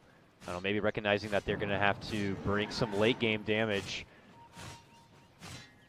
and leading in with some early cleave, maybe just to get the faster flash farm or split push those lanes even further and faster. Wherever the case may be, the adjustments are being made from MP as they recognize and respect Complexity's lineup as it slowly begins to evolve from the early and the mid game. Could become a bit of a problem as the game does progress and all of their members begin to farm up some new items that could potentially kite around Owie's Ursa and even out-muscle what could have been like a, the magic damage kind of Ember Spirit. Yeah, playing the burst Ember versus like the Oracle and the Abaddon can get a little weird. OD also probably gonna buy a BKB at some point later in this game. And then you just sort of have this time frame where, you know, you're all about bursting one individual hero, but they have so many ways to save people between the Astral and the Oracle and the Abaddon that you don't really want to, you know, throw a triple remnant down and then they BKB or something, it does no damage, and then you have no damage left in the fight. So it's gonna give him more drawn out damage with the, you know, the constantly Battle Fury cleaving, get out a gazillion slights, and, you know, start realizing that we can't do just this all in, because if, you know, they ever save the hero, then the fight will turn super grim for us. So sort of, you know, not putting all their eggs into this, we're going to kill one hero and then take the fight from their basket. Still both teams coasting around this Roche pit. And it's going to be coL who popped the smoke and looked to head right up into NP territory here. Ascending up through the staircase. MSS is close by. It will pop the smoke first. They begin to head that direction, but he's already blinked away. Oh, but he didn't make it all the way out. Pops the Carapace right as the jumping comes out. Owie looks to make his pounce, and the Bat Rider's going to be gone. And now it's going to be MP moving in to hope to take a big fight here. Cancel has sidestepped a bit as Envy looks to scurry back the back lines. SVG's going to be forced out up north and away from trouble as Envy will chain the rest of them down for MSS to line up a nice stun. Now the good Savage Roar comes out from Moo, forces the rest of MP back. Triple Remnant right back in from Envy, trying to re-engage. Cancel gets a shield and forces Envy back. Now Moo out from the prison is going to be finished off with a Vendetta there. Cancel trying to retreat also will go down. It looks like MP will be able to take the favorable fight. coL led into this one with a good smoke movement. Couldn't quite get the jump onto MSS, and it was MSS and his Carapace that kind of led into a good opening of a fight for MP, and now they're going to get rewarded with the Roche takedown. Yeah, they just never really let Complexity hit anyone. You can see the OD was, you know, had the Astral stealth, force step away, and then the Ember went in a little bit, changed him up, but then got glimmered, walking away. The OD just never really had time to put any damage in. As NP, they have so much initiation, so much just jump in, kill a hero, and so many stuns that they're just, you know, even though Complexity's draft is designed to, you know, save heroes and take these long drawn out fights, let the OD get some stacks off, whenever you're constantly jumping in and out with all these disables, he never really has time to get any hits off, even though these fights are lasting for long periods of time. Yeah, definitely a lot of survivability for both sides now. It's just getting, it's like a lot of different people getting in the face of Complexity, whereas Complexity have a lot of like more defensive spells. You'll have like an SVG charging in your face, which is like very disorienting. The bear jumping in your face, very disorienting. Getting hit with a Carapace suddenly from a spell you casted just moments ago on another hero. It's very discombobulating for Complexity, while MP are just kind of struggling with getting finishes on Complexity while they just have nice defensive spells. MP take a good fight. It's good. It kind of reassures their dominant position in this game, at least for their own confidence, as they now sport a 15K net worth advantage, the highest one in this game so far. We're still not out yet for Complexity. They have their side of the map. Was Z-Freak going down at the beginning of that fight as well? They lost really their only control. So was sort of like the perfect scenario for NP. I think they had a ward down during that fight as well, so they knew where all the Complexity heroes are. We're playing around it really well. Trying to go for the finish on the bear, and they'll get it. That's one bear down. MP now use that. Move forward. Time to get this tier 2 finished. Up top lane, look at this. Envy's on the chase for Moo. Gets him down with the chains. It's going to force out the Savage Roar and a TP. He's gone. No rest here for coL. No moving to a side lane to try to split pressure. MP get back to the mid lane tier 1. They're going to leave Envy up to the top lane to kind of bring back the equilibrium. But MP are getting closer and closer into high ground sieging territory. And what do you think about their capabilities as a team to be able to breach in the high ground? I mean, I'm looking at their draft, and I would be, you know, a little suspect. They might need a fight going into it. Yeah, as far as just hitting the high ground goes, doesn't really work that well versus like a Bat Rider versus an OD who can just Hurricane Pike you back and steal some int from the Ursus. So probably either going to be looking to jump into the base of the local hero, which also can be risky because you're versus Oracle, you're versus an Abaddon. So probably just going to be controlling this map. And you know, if Complexity chooses to, this game definitely can go late. As you know, like we said, NP not with the greatest high ground breaching heroes, and Complexity also with heroes that aren't too sad if the game does go a little bit longer than usual. MP now congregate all the way up to the top lane. They'll get the finish on the final tier 2 tower, but of course you still got to get inside the base and get the tier 3 broken down before you can take the shrine. I don't know if Rose was trying to head that way to take it. I'm sure he knows better, but they head up and around the corner, and we'll head out the other direction, it would appear. There is more of a later game assurance policy as Envy's build continues to come. The Battle Fury's already done, and somehow he's already been able to string together the Crystalist, so the, nice little throwback here. This Ember's going to be dealing serious damage in these fights now. Swindle's potentially at risk, getting charged out, but looks like he is able to make it to the safety of his team indoors. As MP continue to just kind of wait outside. Oh, they didn't get the finish on the mid-tier 2 yet. Now they will. All right, there we go. All tier 2 down. Now down. Now coL is suffocating. It seems like both teams didn't get the memo that it was Sunday. I thought it was Throwback Thursday between the Lone Druid going the Radiance, and now Envy going for the, sort of a hybrid build, going for that Battle Fury and crit after the Veil, which is just sort of a necessity item on that hero now, because he does just do so much magic damage. A little bit of a blast from the past. Yeah. Rose has such an insane amount of farm, actually. 10k net worth. Yeah, Yules and Glimmer and Solar Crest and an Aether Lens on a Dazzle. Okay, mid lane charging in. Owie. Oh man, insta snipe takedown and cancel. He does have a buyback, but the rest of his team might not have the same, and they could be in a serious amount of trouble here. It looks like Swindles is going to be able to creep away. On the other side, though, Monkey's a bit out of position. Zefric was able to TP out, but I don't think he's going to be so lucky. He just gets slashed right there and finished off. He does have a buyback himself. MSS deep down this mid lane. Going to get jumped on, taking advantage of. A bit far from his home. MP are going to be down a Beetle if they want to try to continue their push. Yeah, just trying to, I think, take down the Oracle inside the base, but they had a Dust and doesn't end up going down. Got kited a little bit, but with the OD down, it's really their best hero for defending these pushes, just piking the Ursa back and then walloping him a few times, forcing him to back up, and then by that time, the Sarky pikes back up again, and they can just do it all over again. But they do at the very least get that fortification out, and they're going to continue to just farm up these lanes. You can see all of maybe NP's heroes just sort of sliding up to the top of the net worth charts as Monkeys, after getting that Vlad's, really hasn't progressed his items that much really at all. Yeah. And unless you're buffing up your cores and you're playing this sort of 5-man style where they don't really have that much damage to bring your heroes down, but NP has so much damage, it's really easy for them to bring heroes down. It just, you sort of start to lose the impact of that Abaddon that you see in a lot of these games where you're just sort of running people over. And he didn't have any sort of, I guess, relevant farm at the time to move into any sort of like Midas build to try to secure more for late game. Whereas we see that like on the other side with someone like SVG, who's soon going to be overtaking Monkeys in net worth, I'd imagine. We have to see how Monkeys is going to have to deal with the situation where the potential of his hero might be at a bit of a plateau here, aside from just bailing someone out from like a stun nearby. Now Complexity. I don't want to say this is a desperate smoke, but they're looking to definitely get some momentum. Here they come through the top lane. Do have a couple of wards in hand to at least make it worth their time if they do happen to come up short, because the only one nearby is Envy here. And I imagine he may not get caught. As he finishes out his stack, he'll already head back inside the base. The rest of his team all the way down here in the bottom lane, adding pressure there. coL make their train all the way through the MP side, will drop their one ward, and then that will be the end of their business. Yeah, these smokes outs like to the other side of the map like that. Obviously, you're looking for a kill, but you're not too sad if you don't get one. As you sort of like split the map a little bit. You take this this sort of top triangle, and they take the bottom one. Yeah. Whereas you were just trapped in your base before, so at least they can get some deep wards in, sort of see where NP is headed, so that way they can farm up this jungle.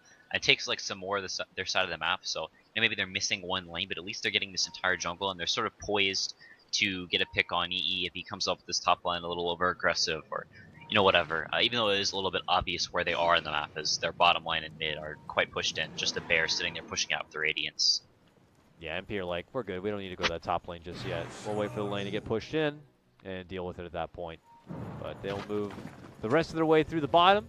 MSS showing off what looks like a new Agnum Scepter form. I don't know if it's very new or not, but he's got the access to the burrow now, which helps a lot in the case where if the game gets to it, and it's going to be Complexity looking to do some high ground sieging. MSS already has a good tool to work with there.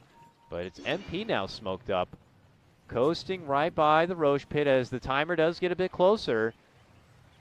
They're looking to see if they can get a catch on Complexity members rolling out, but they have been camping inside this MP Woods for how long now? They have like set up a fire and marshmallows and are just singing campfire songs. And we'll find SVG as he runs back though. A blink in, a carapace to stun and hold him in his spot. Owie finds the opening for Cancel, looks to go for the finish. Cancel slides himself towards Rose and they'll get the job done there. Cancel out of this fight. Envy gets the lock between both of them. They look to take Moo out of this. Melon tries to help him out from the high ground here, but there's only so much he can do. The finish is there. Both Moo and Cancel are gone. The rest of the supports are just, oh, okay. Swindle just, yeah, like chopped in the neck. One hit KO, it looked like. 7-30, MP, here they come. Can't Complexity do anything about it? One buyback and it's on Cancel. Yeah, like we said, they kind of have armor issues on Complexity. Really, they have the AC on the Lone Druid Bear, but other than that, no real armor at all. 5 and 6 on most of their heroes, and they just kind of get chunked down once the level 3 weave starts to have some impact. Here they come, using that Deso. Chopping away, the tier 3 is gone for. That means access to being able to finish out those shrines is available to him. If MP do need to backpedal, there's more gold going to be available. And poor Z-Freak here, one more chop. That's the finish. That's the gem of our lower bracket final is going to be going to Team NP. Somewhat convincingly, I'd have to say. It really looks convincing if you look at the score, 32-7. But I would say it was a little bit closer than that. There was some hopes for Complexity, but overall, great for MP. Yeah, I would like to point out that Rose had more net worth than the OD. He was actually so farmed, even picking up bots there at the end of the game. So that's what happens whenever you have so much map control. When you pick like these pick-off-oriented heroes like the Nyx and the Spiritbreaker, you have this more farm-oriented support, and it gives him some more space on the map. He's a hero that can shove lanes very, very quickly, and scales pretty well with items. Is getting the Glimmer Cape as well, Aether Lens, and the Yule. So like more kiting potential. Letting them continue to lock down the Complexity heroes is just not letting them get these attacks in and play the fights they wanted to. NP not just getting wailed on, if they whiff an initiation, but instead just going in and out over and over again and playing their draft like masterfully. Wonderful first draft here from MP. Recognizing we already saw what they need to do in the game and they do it. Complexity are going to have to try to shake that one off. They've done it before though in the previous series yesterday, dropping game 1 and coming back. We'll see if they could do it the same. We'll cut to a break. When we return, it's going to be going into Game 2 of our lower bracket final here for the DAC 2017 American Qualifier. Complexity versus Team MP. I'm coL Guy, that's CCNC, and we'll be back soon.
Radiant's Lone Druid.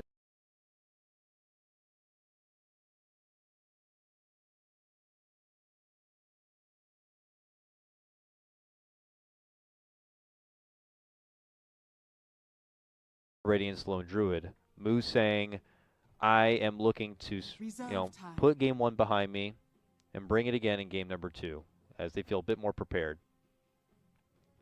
Yeah, NP not gonna play round 2 of the same game. They go for the Venge instead of the Ember.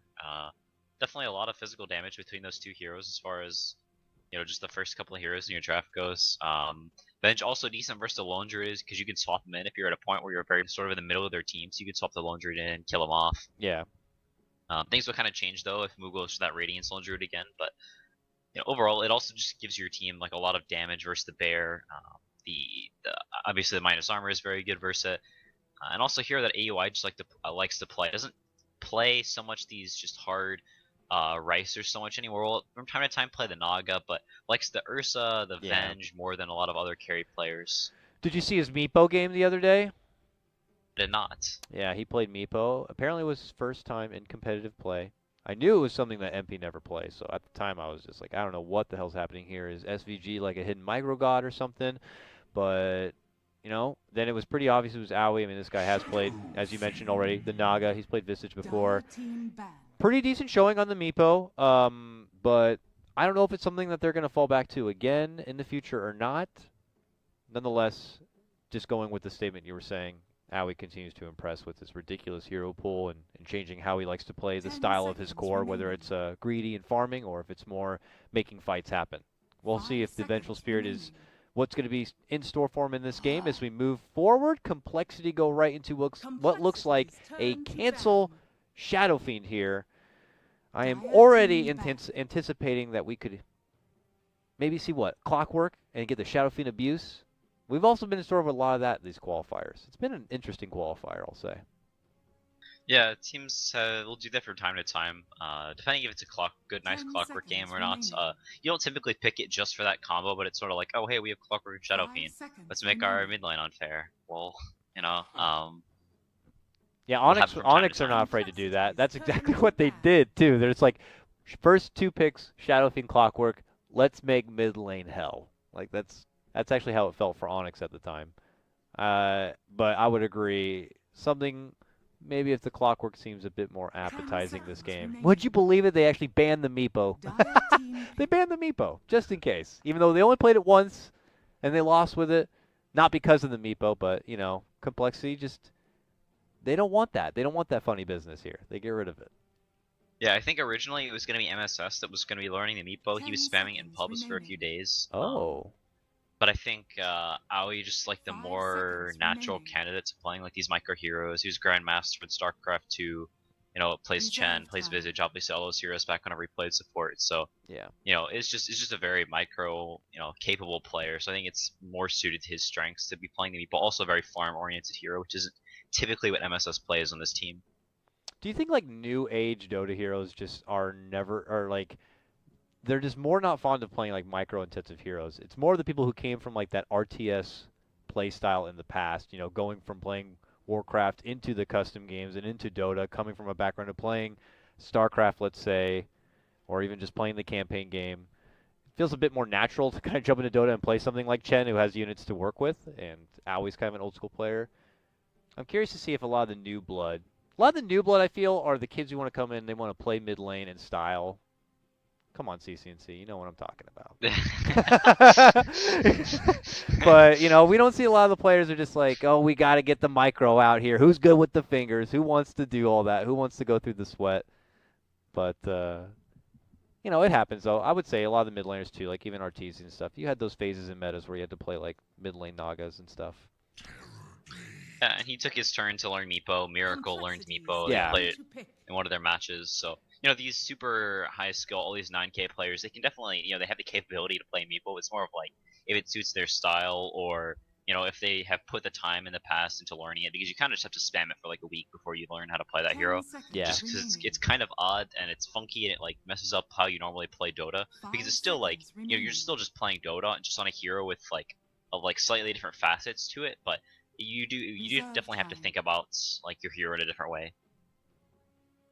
We will be treated to at least a little bit of micro action, I guess you could say. The Illusion Gaming of a Terrorblade going to be coming out for MP. Dire team pick. It was a classic in the past, the Envy Terrorblade. We suspect more Aoi possibly playing the hero here in this case, but something that I'm sure Envy is just always fond of, and him being the drafter after all. Throws it right into his very color-coordinated lineup. And then 10 Complexity seconds respond right away. remaining. They get a Shadow Demon here. Now, I don't 5 think there's room in seconds this lineup to wiggle in the Luna, but Shadow Demon overall has still been a pretty solid, just support pick has great, scaling capabilities with disruption and the illusions that he can use from Terrorblade. And obviously his purge is really nice and a way to even bail out allies if they're in trouble. So what do you think about the Shadow Demon being picked up? Is it just more of a direct response to the Terrorblade, or is there anything more to it? Yeah, I think it's mostly just a direct response to this Terrorblade. It's also pretty decent versus the Venge. Neither of those heroes are super mobile, so you can make illusions of them, soul catcher them up, and then ulti them, and they kind of just sit there and beat themselves to death a lot of times. Yeah. Until they have like the Hurricane Pikes online. 5 seconds remaining. They do at the very least have the Dazzle to sort of like pre-weave them, so maybe they don't beat themselves to death. They get disrupted. And it is kind of hard for a Shadow Demon to just walk into those heroes to get the disruption off, but may see him go for like a Blink Dagger and Aether Lens, those type of items, so he can make sure he gets that disruption off. Because just giving a Terrorblade like free reign in the game is not really what you want to do. Is he has a very nice time in the mid game versus Lone Druid and SF. Since then, MP picks up the Sand King here, classic Mojo hero, great for initiation and team fight. Which on the team fight aspect of things, they were running a bit short on. So it kind of just balances out the lineup quite significantly here. Could help get to the backline Lone Druid, let's say, or even backline Shadow Demon. And look at this, complexity, go back to the Rolodex of old lineups a little bit. And we're going to be seeing what looks like a Z-Free Kunkka come back into play here. All right. A classic duo, the Kunkka Shadow Demon CCNC. Lots of easy setups there, of course, torrents, disruptions, and stuff like that. Yeah, I'm curious to see how this tri-lane goes. NP typically will go for this, whenever they pick the Sand King, they almost always pair it up with a Dazzle, and they do this dual offline, which is what they have here, so we'll see if they do go for that.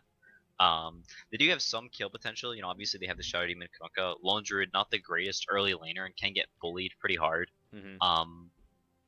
by this Sand King Dazzle, so we'll see if they pick up, like, a third laning support. See who they picked the Kunkka. Okay, so MP has the last pick, I believe.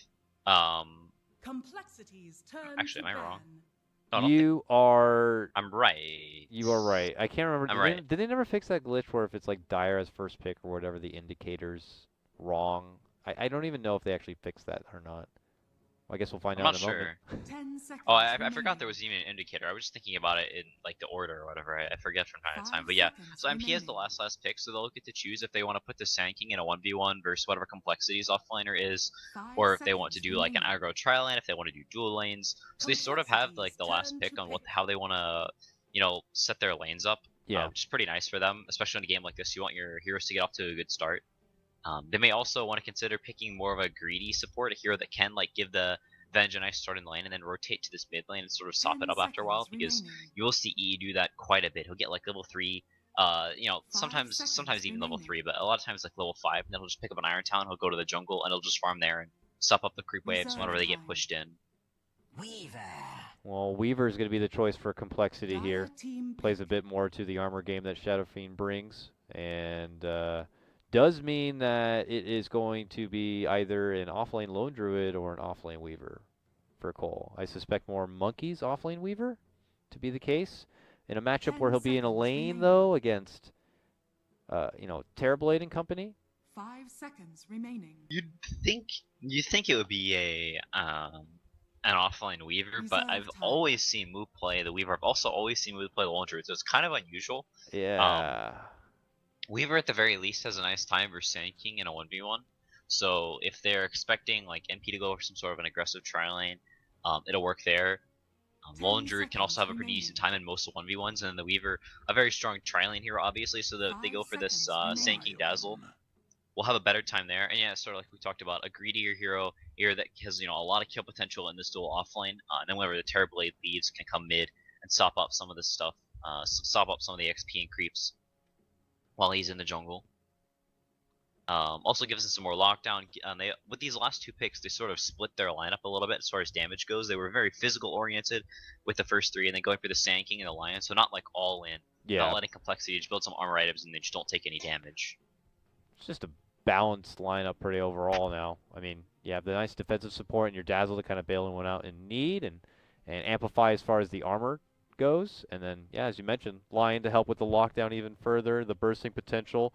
You have your team fight with your Sand King, Feels pretty good. Complexity, though, going, a bit more complexity with the draft. They fall back for the Kunkka once again. And I don't know what the hell Monkeys is going to play, but they are going to just pull out something a bit different. Maybe trying to, as you said, lead the lanes coming out from MP and just get the more favorable hero versus hero matchup in the lanes. It's going to be intriguing here. SVG is so excited about this game, he couldn't even hold it in. So he's going to head to the bathroom real fast, and we'll wait for him on his return. Even SVG's his piece, you know. I But wonder if Monkey's misclicked because he's skilled Rabid level 1. Dude, they're pulling the Fada, dude. They're pulling a Fada. Oh, they Dude, did. they're Fadaing. Oh, you're right. He misskilled due to pause. Oh, are they actually going to go for it? They did. They're going to go for it. They're going to allow it. Okay. MP. They're not even waiting for the go-ahead from the admin if he's going to say if it's fine or not. They just all agree. It's the player's life after all. Okay, so let me switch to this wait screen as we disconnect and reconnect here. Wow, that's crazy. I don't know how you messed it up because of a pause, but we'll give it to him on this one. Yeah, we you will can have see to wait. he was a little tentative about it. He was like, "All right, XD." Well, I don't even know if the admin was there, so we have to wait for the admin to make the lobby. I know all the players were quick and ready to kind of jump into a new one, but we do have to wait. The admin could technically just leave as the draft is underway, because at that point the game kind of moves forward. So hopefully the admin's at attendance here, but I'll probably just throw in the jams here for a second just to make sure he knows what's going on and that we can get a new lobby underway. So sorry guys, what will happen is we'll hop into a new lobby. It will probably be all pick. They'll fire through the picks and we'll get into a new game. Bit of an awkward way to start game 2, but I'll see you guys soon for the start of it.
All right, there. The bumper actually makes it official. We are back now in the draft in an AP game as we look to get started into game number 2. For those of you who are just kind of stopping by and figuring out what the hell's actually happening here, we did have a bit of a delay as we got started into the match. Oh, shit. We get the hype versus screen. Hold on, I got to hide the overlay. Very cool. Man, why don't they have that for captain's mode, right? All right, let me get rid of this stuff. Let's get into it here. Last game started a bit awkward. We had to begin the game, as most games, with a pause, as someone had to use the bathroom. And because of said pause, a certain player over here using the bear, unfortunately, might have misclicked a certain spell at the beginning of the game and, misleveled it. So here we are, now underway into the real game. Let's begin. I'm back, hopefully, with CC&C. Hello, sir. Are you alive? Let me turn you up. Okay, I got you. All right. So, bit of a break, but we're back in action now. He's got the appropriate skill leveled up. No more excuses. It is monkeys, though, playing a lone druid, but now I'm already a bit scared. So, based on the lanes they put out here, it looks like they may just sacrifice him. Not sacrifice him, but they're going to pit him against that duo, and it is going to be the Dazzle MSS duo, it looks like, of this bottom lane. 30 seconds to battle. Yeah, they're going to be doing what we expected with Aoi and SVG up top lane, and then Complexity actually going to be going for an aggressive tri lane, so going to try and shut down this Venge early on, as I don't think their tri lane could actually do very much versus the Dazzle and Sand King, and the Lone Druid would have a really rough time versus this dual lane, so I think this is the lane setup that Complexity wants. They won't have an amazing time in either of their side lanes, but I think they'll have a pretty good time in this top lane, even though the Lone Druid will probably suffer down bottom. The battle begins. We'll see how much Complexity are going to be able to get for themselves, and punishing maybe Aoi through the laning phase, maybe as a bit of revenge from the previous game in his ridiculously scary Ursa. But they're already looking to make an early mark here. Smoked up, Melons and Z-Freak, brothers in crime, moving out, trying to get a smoke. Gank happening here in the mid lane. Can they do it? Envy on Terrorblade. This guy has no natural escape mechanism. They're going to drop the ward just to really make sure they got the vision. He's really far forward. This is probably your best chance. They're going to go for it. Here we go, CC&C. Can they do it? He does not miss. He gets the correct one. They get the torrent. The right clicks are there. They should be able to do it. The body blocks connecting well. He's trying to run. He goes down. Cancel's going to snipe it with the raise. It's a successful first blood gank on the mid lane. Man. Yeah, that was pretty close. He almost lived there. Not the worst thing in the world is he can just sort of TP back to lane. It didn't skill the Metamorphosis level 1 and waste it.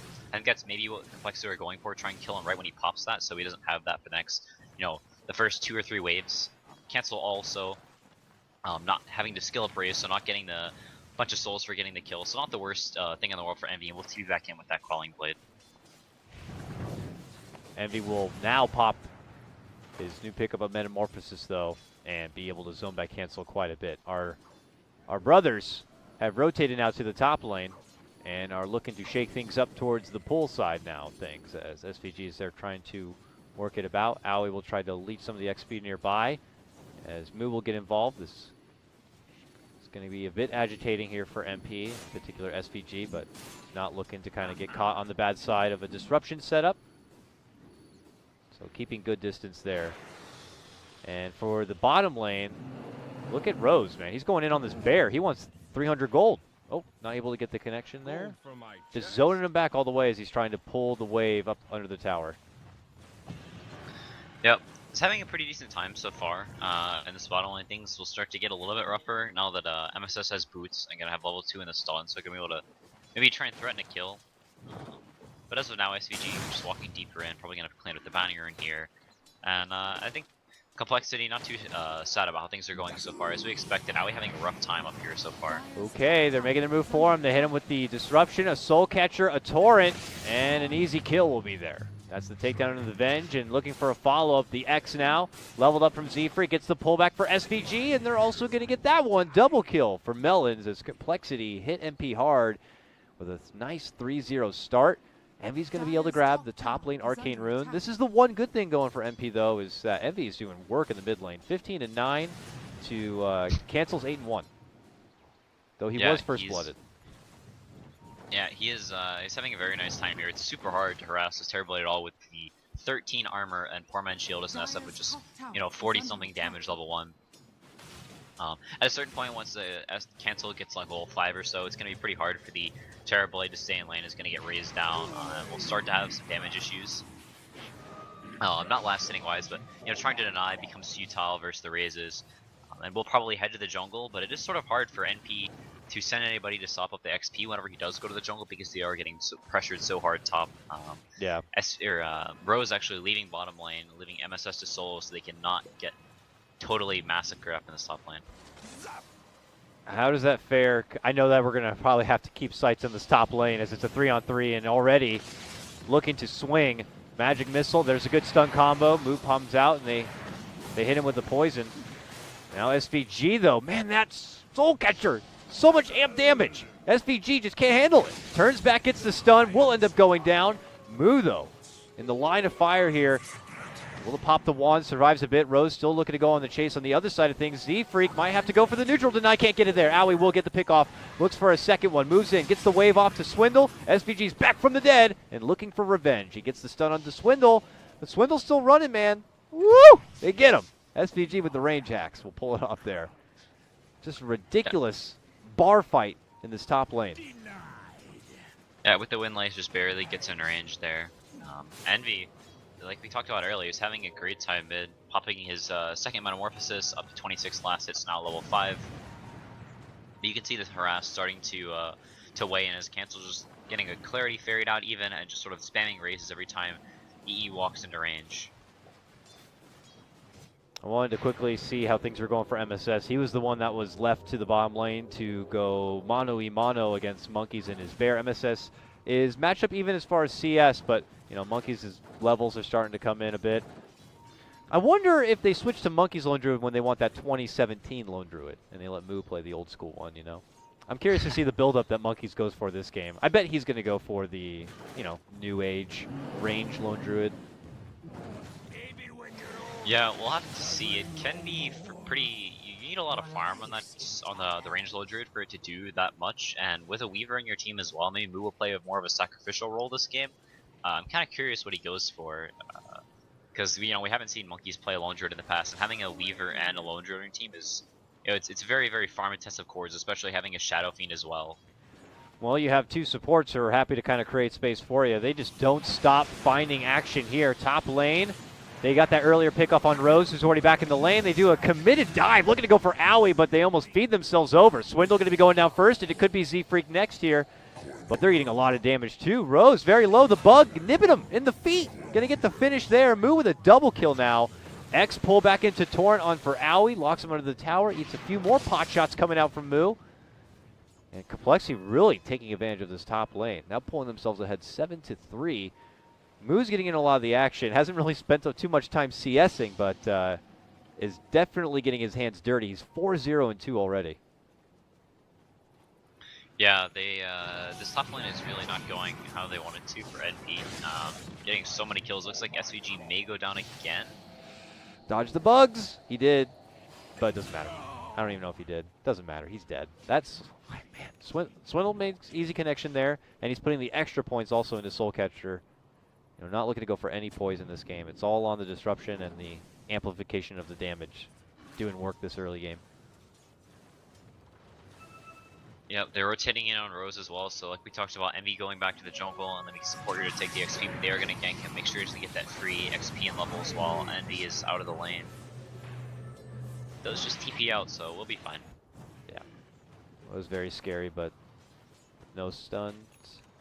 He will make it out just fine here. Z-Freak now to the top lane. He's getting close to his level 6, and having that boat would just be so sweet in this game. Adds more team fight to the table, good damage, and of course can't forget the good rum for that little bit of extra durability. Yep, you see Z-Freak playing up here with Moose, sort of like back in the old days with the coL with Justin on it. They'd almost always be like sort of paired up in this dual offlane. Sort of harkening back to those days whenever they'd always be putting pressure in the enemy safe lane, try and win that lane, and then leave everyone else to the wolves. Radiant's bottom tower Oh, is jump under bottom lane. attack. MSS gets the go onto Monkeys, but that's when Complexity look to break out towards this top lane. We see Melons and Z-Freak looking to land their combo, and they will. Owie very low here, and Moo will help get the finish. Mega kill for him. Structures are fortified. This does come after, again, that takedown of MSS getting the jump onto the bottom lane with some company. They will get the takedown of the Lone Druid and make it a tier 1. As a trade, Radiant's bottom coL tower get the has same fallen. thing in the top. Dire's top tower has fallen. Yeah, a nice rotation from Envy was farming up in these camps by the Ancients, and then immediately runs down here once he realizes, hey, they're probably making a move towards top. AOI was, buried up in the trees, and he threw out a wave of terror to try and pull the aggro off, but they dive him and he goes down again, so he does TP down to bottom, so pairing up with the line, they're going to go try and make a move as he knows he can't really farm up in this top lane anymore, sort of like what happened to Moo last game. Whenever you lose your all control of your safe lane like that super early on, they have a lot of kill potential, you sort of have to just run around and try and make other stuff happen. Now we bottom lane, smoked up. And it becomes so awkward for Revenge too. She's not even a big jungle farmer, if you will. So if you're not in a side lane showing yourself farming, you're probably out making a gank Radiant's happen. middle And tower is under that is the attack. case now, is Dire's top paired up tower with is under attack. SVG, hoping for Monkeys to just slightly overextend.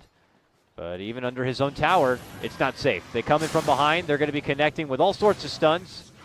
And even though they stack, it's plenty of firepower to be able to get the finish here. But cancel shows up, and another TP was forced out, though not committed.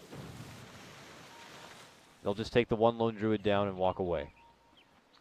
Yeah, TP was a little bit too long, as Cancel had TP'd first, so wasn't able to get that X off, and they are barely able to slip away, so MSS already up to that Blink Dagger, having like a super free lane down here, having Rose start down with him, and then getting the tower, getting a couple of kills on Monkeys with some nice rotations.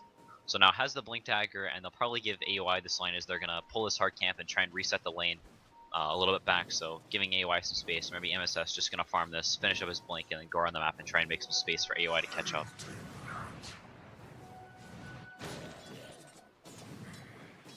Yeah, definitely time to take some fights here for MP. Time to get this Venge to swell up. She's on a good timing window here. But coL also on their own move. Smoked and heading towards the southern part of this map. SVG is also nearby with his own little invis rune. So close to just popping the smoke there of coL, but coL coming in deep. They plant down a ward. Scouting one of the side camps here from NP. And even one behind the tier 1. All right then. They could end up rolling all the way down and making an approach coming in from behind of MP. We're on the high ground here. Z-Freak goes right down the middle. MSS is waiting within the pocket and could quickly strike with a huge epicenter if coL are not careful.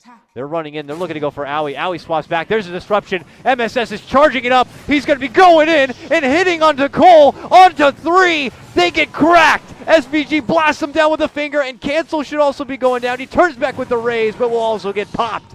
Oh, Complexity lose 4 just like that. They were able to get the takedown of Owie, but it cost them so much. It was like a chiropractic session, getting cracked and popped all over the place. Yeah, that was gnarly. Now, with those kills, they're going to get the 2-2 bottom as well, so they're going to have a lot more space around here in the enemy jungle. As Complexity don't want to let that happen, they're going to bring people down. They still have the boat on Z-Freak, didn't get used in that last fight. And it might not get used yet, because they just spotted him, stunned him, and killed him. There will be no boat in this fight either.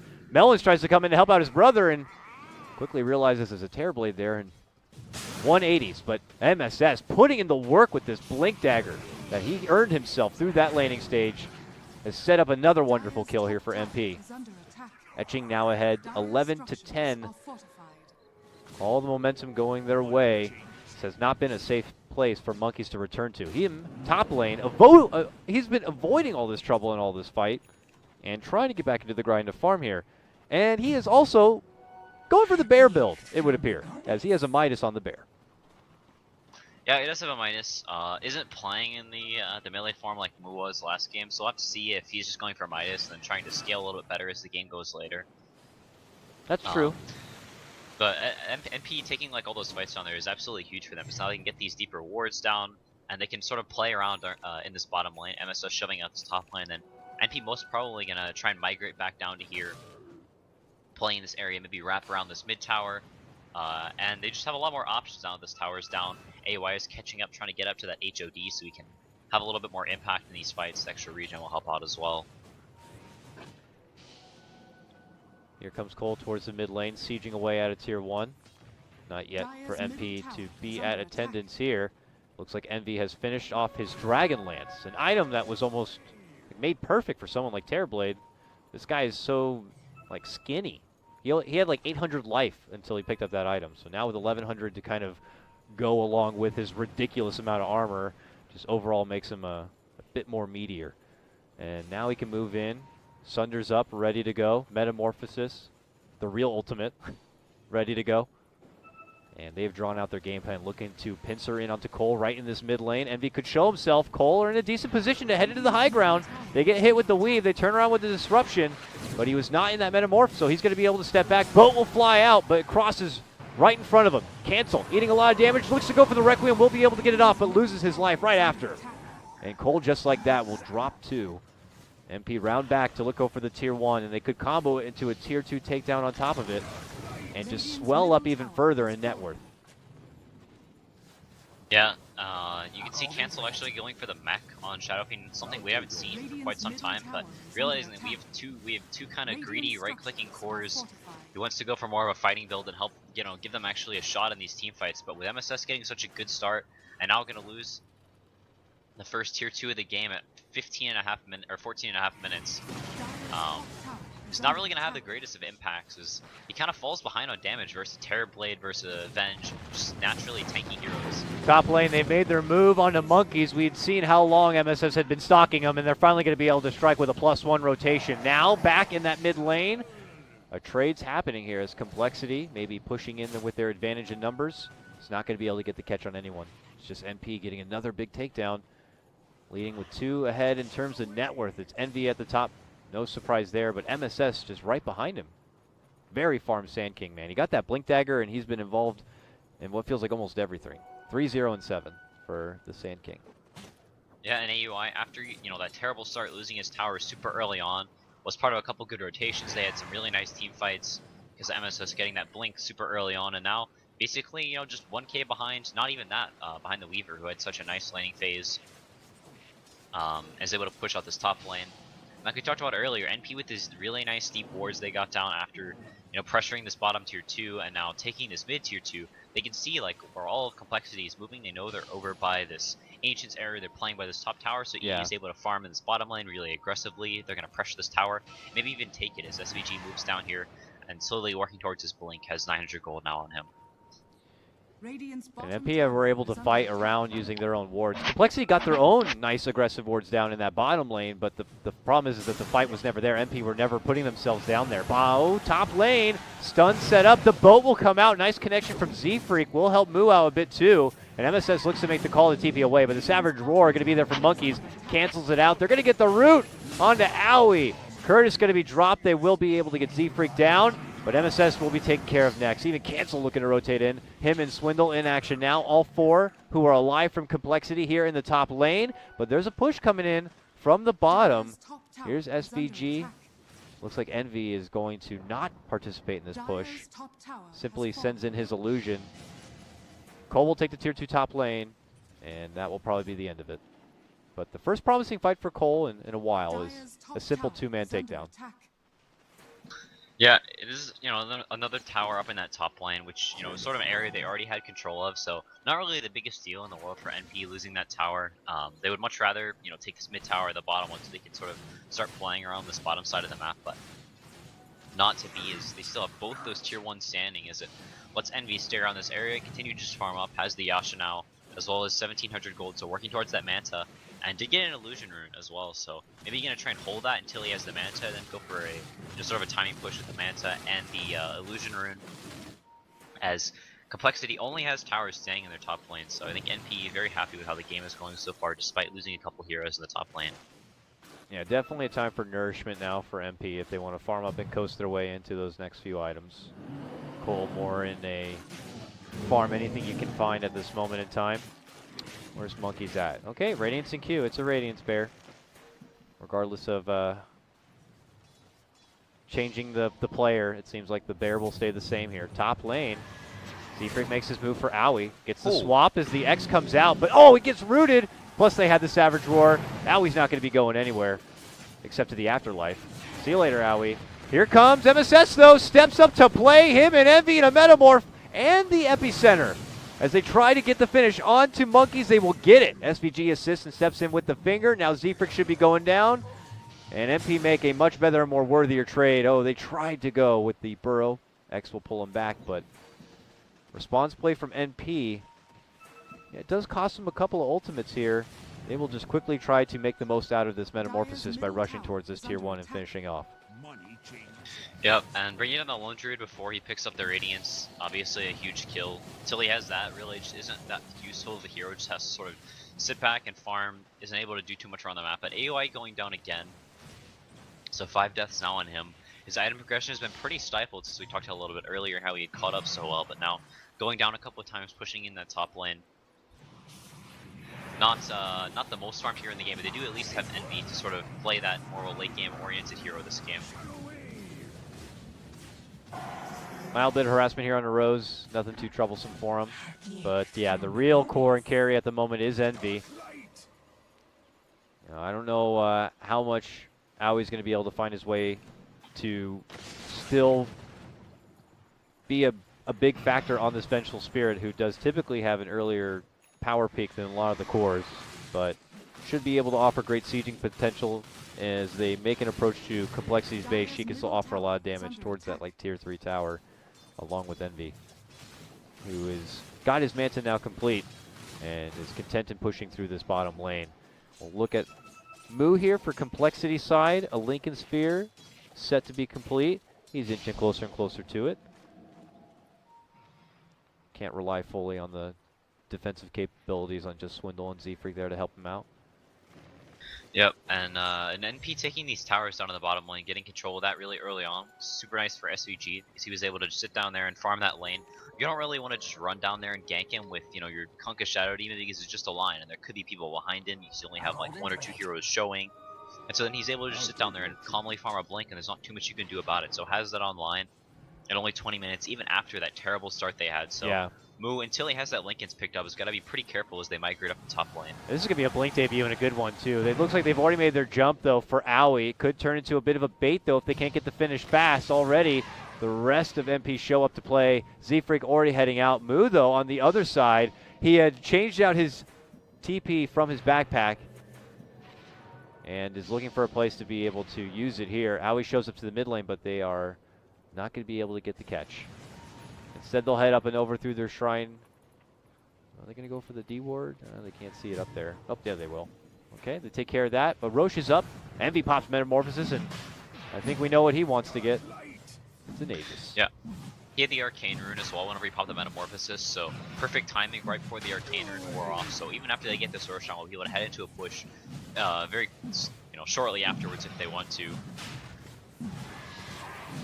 Easy Roche, no trouble at all. Moves around the corner, but has to be careful. There are wards actually just on that high ground for MP. It looks like he will be able to weasel on by. It looks like it's time for Complexity to start thinking about just split pushing these side lanes and hiding indoors for a high ground defense. Not the best position you want to be in here when you still have a lot of farm you want to be getting. Where's Monkeys at? The Radiance is now done. And now he has the option to kind of use that bear to help these lanes push out on the side a little bit. But I was going to say, do you feel like it's like too little too late at this point in time? I think it's really nice for, getting the Radiance on the bear because it doesn't get copied by the reflections, so you aren't Radiance burning your team down whenever he pops that reflection, whereas, if he was the range farm, then he'd just kind of beat himself to death. So I think that's pretty nice for them, that the Radiance isn't going to get reflected by the Terrorblade. Obviously, the Lone Druid, the Radiance Lone Druid, good versus them in that aspect. Gonna give them mischance to all the illusions, and give them a little bit extra damage. Which is something they're kind of lacking. Moo went for this Lincoln's, Dragonlance Lincoln, so doesn't have the Death, so doesn't have the Maelstrom Mjolnir, which he typically goes for afterwards. So still working up towards that. They're kind of low on damage now as it is. So you can see NP, AOI actually going for the Shadow Blade, so giving them another means of trying to start these fights. So they know they're strong right now, and they really do want to fight and be pushing in this bottom lane. I'm gonna TP mid now, so maybe even looking to go high ground, so they realize we're gonna start getting split up by this Weaver and Radiant Stolen Druid cutting waves before too long. They'll look for a pick off or just walking down one of these lanes before too long as NP realizes how strong they are, knowing. Yeah, not looking to use their power quite yet, it would appear. SVG is pretty close to Melons here in the bottom lane as he's pushing out one of these side lanes. He's already been down here plenty to farm up that blink. Uh-oh, mid lane. Torrent raises. That's a quick dazzle snipe there from Complexity. Let's see if they want to take a fight out of it here. MSS stuns out the bear. Envy commits with a Metamorph and is able to burst it down, takes the 300 gold. Moo looks to swing it up. The boat is going to get connected. The Savage Roar. Envy runs back behind the tower, and now he's going to get some assistance here. MSS pops out this pipe, and now MP can look to move in with a fight. MSS sets it up with the burrow, and they blast down with the finger and take out cancel. Now the swap back, looking to get another bear down, another 300 gold. Meanwhile, Owie trading blows with Moo. They will get the Aegis taken out here. Envy very low, turns around, uses the Sunder onto SVG to get a second life, and now MP charges their way down this mid lane. They don't have an Aegis, but with that cancel takedown, they can try to force out a buyback and begin their siege. Yeah. And that is one of the drawbacks of having the Radiance on the bear and having all of your gold committed to just the summons is whenever it goes down twice, you're just not really a hero for 70 seconds, and it did. So Monkeys doesn't have that bear and not going to be super useful for this upcoming time. At the very least, NP doesn't have the Metamorphosis, so I doubt they're going to be going high ground right now. But not the greatest of fights for Complexity. You can see Cancel going down again, and with going the mech and the Hurricane Pike is pretty low in damage.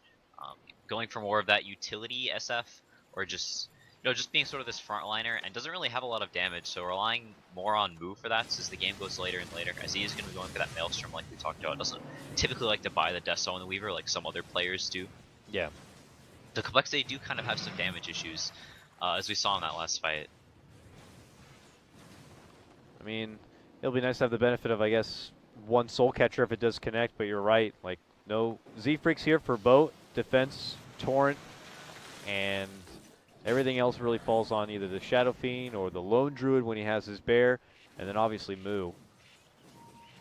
But it's not the easiest here, as MP have been able to kind of continue to jump in and out. That fight very forgiving for coL. It was very beneficial to be able to kind of get Rose out of the fight first and foremost, because imagine if that was a fight where they had a good weave out with Grave keeping him alive, the heals constantly popping out, a Solar Crest being used. It would be very difficult. MP probably not looking to get themselves in a situation where they'll be down that man early again. Yeah, MSS actually going for the pipe on the Sand King, not something we typically see on the hero, but mitigates a lot of their damage. And it looks like he has the Shivas queued up as well, so sort of going for this damage mitigation build. Realizing how kind of the issues Complexity have, that as the game goes later, if they don't really have an answer for this Terrorblade, he can kind of just beat everybody down, and there's not too much they can do about it. The bear is going to fall off quite hard versus Terrorblade as the game goes later, as he can just crush it super quickly, and Cancel may go down mid. Okay, Cancel. I mean, I don't know how many ults you can survive through. Not that many. Just gets blasted. MP happy to commit what they can, if that means getting the Shadow Blade taken out of the game as they make their approach now. MP has his Metamorphosis ready to go. No excuses. Now it's time for Complexity to fabricate some sort of defensive game plan here. MP are now in the bottom site. There's the Metamorphosis. And Envy begins to go to work. Fortification probably going to be forced out here within a moment. There it goes. And they'll just let the big guy go to work. Creep wave going to be quickly dissolved. Tier 3 going to be down. And now they're going in for the Rex here. Complexity need to defend, need to hold, need to take this game back if they want to survive in this tournament. Otherwise, they're going to be at risk of not qualifying, not moving on into the finals. Pipe popped here. MP very satisfied. Get their big win, walk away. And Complexity moving forward, trying to see if they can pick off anyone trying to run out. Envy moves back in. They're going to pull him back with the X, and that's when they turn on to Moo here. He's in trouble. Gets off the time lapse. Tries to rush in, get the finish for SVG, who's able to blink and make it away. The Gemini attack will get the finish, but that's when Envy looks to open up. Lincoln's going to be popped out. Moo still able to scatter away from trouble. Here comes Cancel, here comes Z freaking Swindle, all looking to surround Envy. Rose barely able to survive, gets its own grave, goes for the TP, not going to be able to make it out. He gets slashed down. Envy going to be going next, gets off the Sunder, but that's when the boat drives it home. And Complexity take their biggest fight, it feels like, of the game, punishing MP on the way out from their bottom lane push. Yeah, Complexity doesn't really have a way to jump them whenever they're just sitting at the base like that. Other than this, just landing a torrent boat and then sort of chasing them down, which is what happened there. That's really the best way they have to take these fights is, they wait till the Metamorphosis is wearing out, a couple heroes to TP out. I think MSS is TP to push out top. AOI TP'd as well, and they did bring down Monkeys as he split push this top lane. In the meanwhile, but Complexity chasing them down with multiple X's, Moo getting, just dozens and dozens of right clicks off, and that's really how they have to take these fights, because whenever you have Weaver, Shadow Fiend, and, Lone Druid as your cores, you don't really have a way to just jump in and start these fights. You're sort of reliant on NP going maybe a little bit too far in and chasing them slowly down over time, but Monkeys did actually get the tier 3 down top, so they have access to these shrines. Yeah. That's a pretty nice takedown there for Complexity. And when they weren't even able to get the tier 2 down yet in the mid lane, now they totally remove an access point from MP. Would have been nice if it was the other shrine, one closer to the Roche pit side, but money is money here for coL at this point in time. And now we're going to be seeing some new items trickle in. The bear beginning to swell up a bit further. He's going for that AC buildup. Lotus has been complete here for Z Freak. Really nice to help get rid of any sort of maybe like Solar Crest debuffs or Hex when they're kind of trouble. Speaking of taking down shrines, MP going to take down some shrines themselves, it looks like, as they make their own go onto the Complexity side. They'll get this done, and then, I don't know, is there any comfortable opportunity for MP to push once again without, fighting and getting an Aegis? I think they either want to look for a pickoff or some sort of a fight outside the base before they just force high ground, because like we saw before, really the only way Complexity can take fights that easily is if they're, NP just sort of walks up to the high ground and then gets chased back out of the base as, get their supports picked off one by one, get bugs caught on them so they can't blink away on SVG, which is what happened in the last fight. He had the bug on him and sort of got stuck there. I had to turn and hit it, and then got brought down. So I think NP can be looking to take a fight outside the base or just wait till that Roshan, like you said, before they trying to head to the high ground once again. They really want to make sure they can get themselves as much space as possible to secure probably the finish of it as they waddle their way down this mid lane. It will be up in just a few seconds here. Mid lane's pushed in. We look to see what MP decide to do here. Monkeys is pushing out this top lane. Still a tier 1 standing there. Maybe MP see it now and are like, we should probably go take care of that. As they start to head that way, Finger right onto Melons. They'll take out the Shadow Demon, who promptly buys back, and he'll TP right into the shrine where the fight is about to happen here. Can they get the chase here? Purge is going to be onto Owie. They try to scoot out with the help of the Force Staff. The pipe's going to get popped. The Bear's looking to move in and just get shredded apart as Envy turns it around with a Metamorph. Now moving in with a big epi combo and a burrow and a stun all here. Can they get the finish? Looking to go for Monkeys. The Lotus Orb gets applied, but it's not going to be good enough. Cancel, dishing out the Requiem, gets sundered. Envy stays alive with the help of the Grave and now looks to right-click him home and takes him down. Moo is gone, or rather, Monkeys is gone. Moo is alive, but it's only him and it's only Swindle on the back of his buyback here. Complexity, not the fight they were hoping to be able to take. MP should be able to easily take their shrine, a tier 2 top lane. The Roche if they'd like, but with 40 seconds, they may be able to kind of even push it towards the base here. Light of Heaven, seriously, stop clicking on the shrine. They lose the gem as well that Swindles has bought, so gonna have all their vision taken away after losing that fight. His move does have time lapse, should be fine. Oh, they have the gem onto Rose, just out of range. They'll get him. He's a slippery little bug. They'll finally squish him right under their foot. 70 seconds, no buyback. They may not know that, but they're gonna go and see if they can force it out.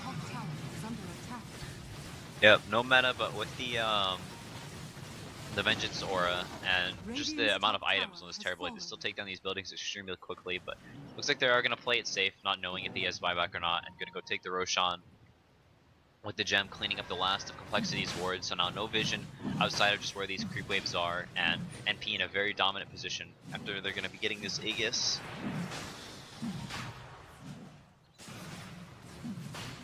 Oh yeah, extra life here for NB. And NP now could be just one push away from a rematch against DC here in the finals coming up next. We'll see though. Complexity not looking to go down. They have already achieved so much in this qualifier, pulling out some good upsets, revealing some new strategies, showing that they are more finely tuned. The team that has a chef, the only team I think that has a chef, I don't know. Maybe that's the secret. But for now, just knowing that this is, one of their best chances to get in some prime experience, because the next qualifier that could be rolling into town is probably going to be the Kiev qualifier. So, or they will probably run into NP again soon. Yeah, that's sort of the thing with these qualifiers is whenever there's just a few really good teams like there are for NA, there's NP, DC, and Complexity. DC maybe a tier or a half a tier above as they get invited to some lands based on their past results. Yeah. And also just how they do in these matches. NP or DC almost always comes out just a little bit on top above these other teams, but they are on a very similar tier, and that sort of thing. Whenever you come to these qualifiers, just qualifier after qualifier, you have to beat the Complexities and NPs to get into these tournaments. And then you have like those teams that casually roll in with some super stacks, ones that have been playing together a little bit longer like Onyx, and then some of the newer ones like your Wanteds that maybe have not played together a lot as a team but are just very talented and could still pull out upsets against, like we saw DC in this qualifier. Swap for Owie. Oh man, Blinky and missed it. Swindle's gone. No buyback for him. Complexity will have to defend, possibly their last defense as a foursome. They quickly lose Monkeys. The Lone Druid going to be taken out of this. Moo. Could be one of the last hopes here for coL to try to hold it out between him and Cancel.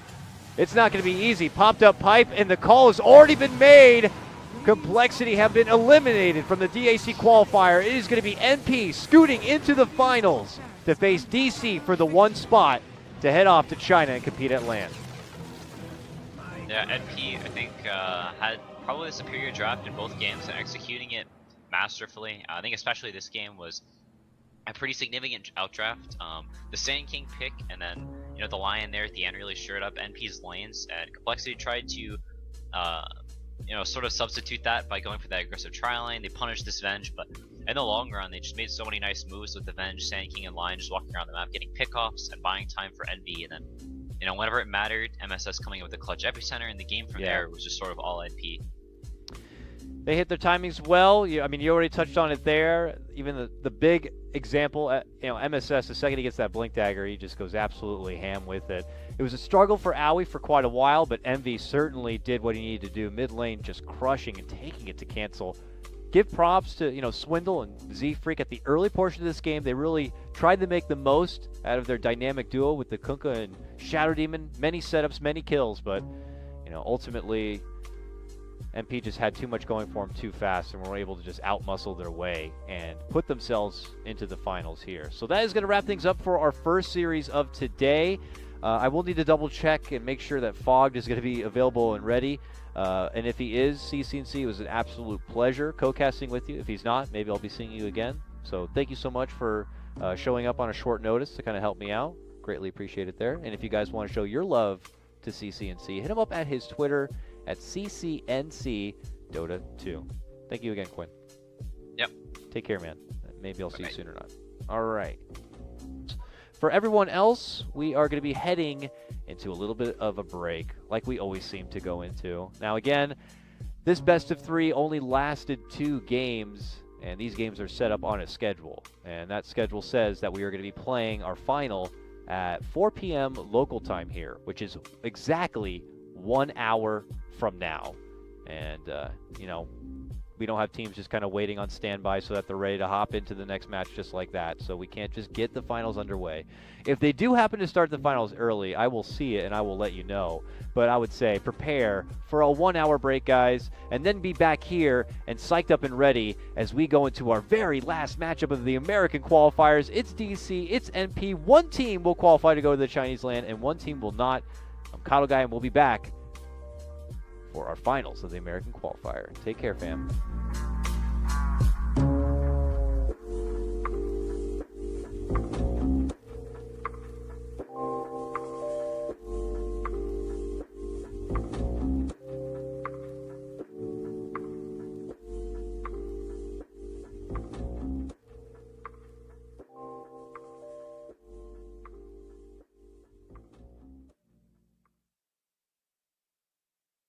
This is my first time.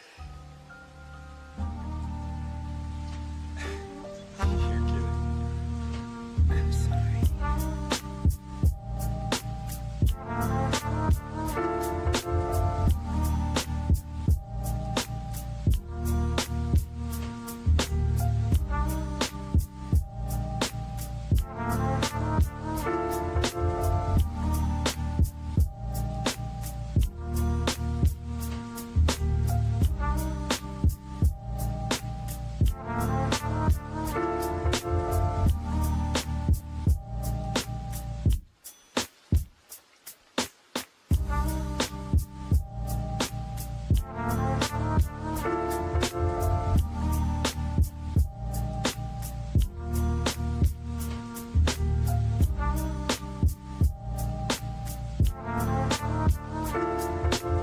I thought you said I was beautiful.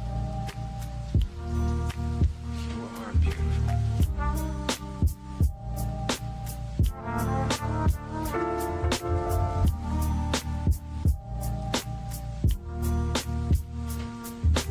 Everything's okay.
Radiance lone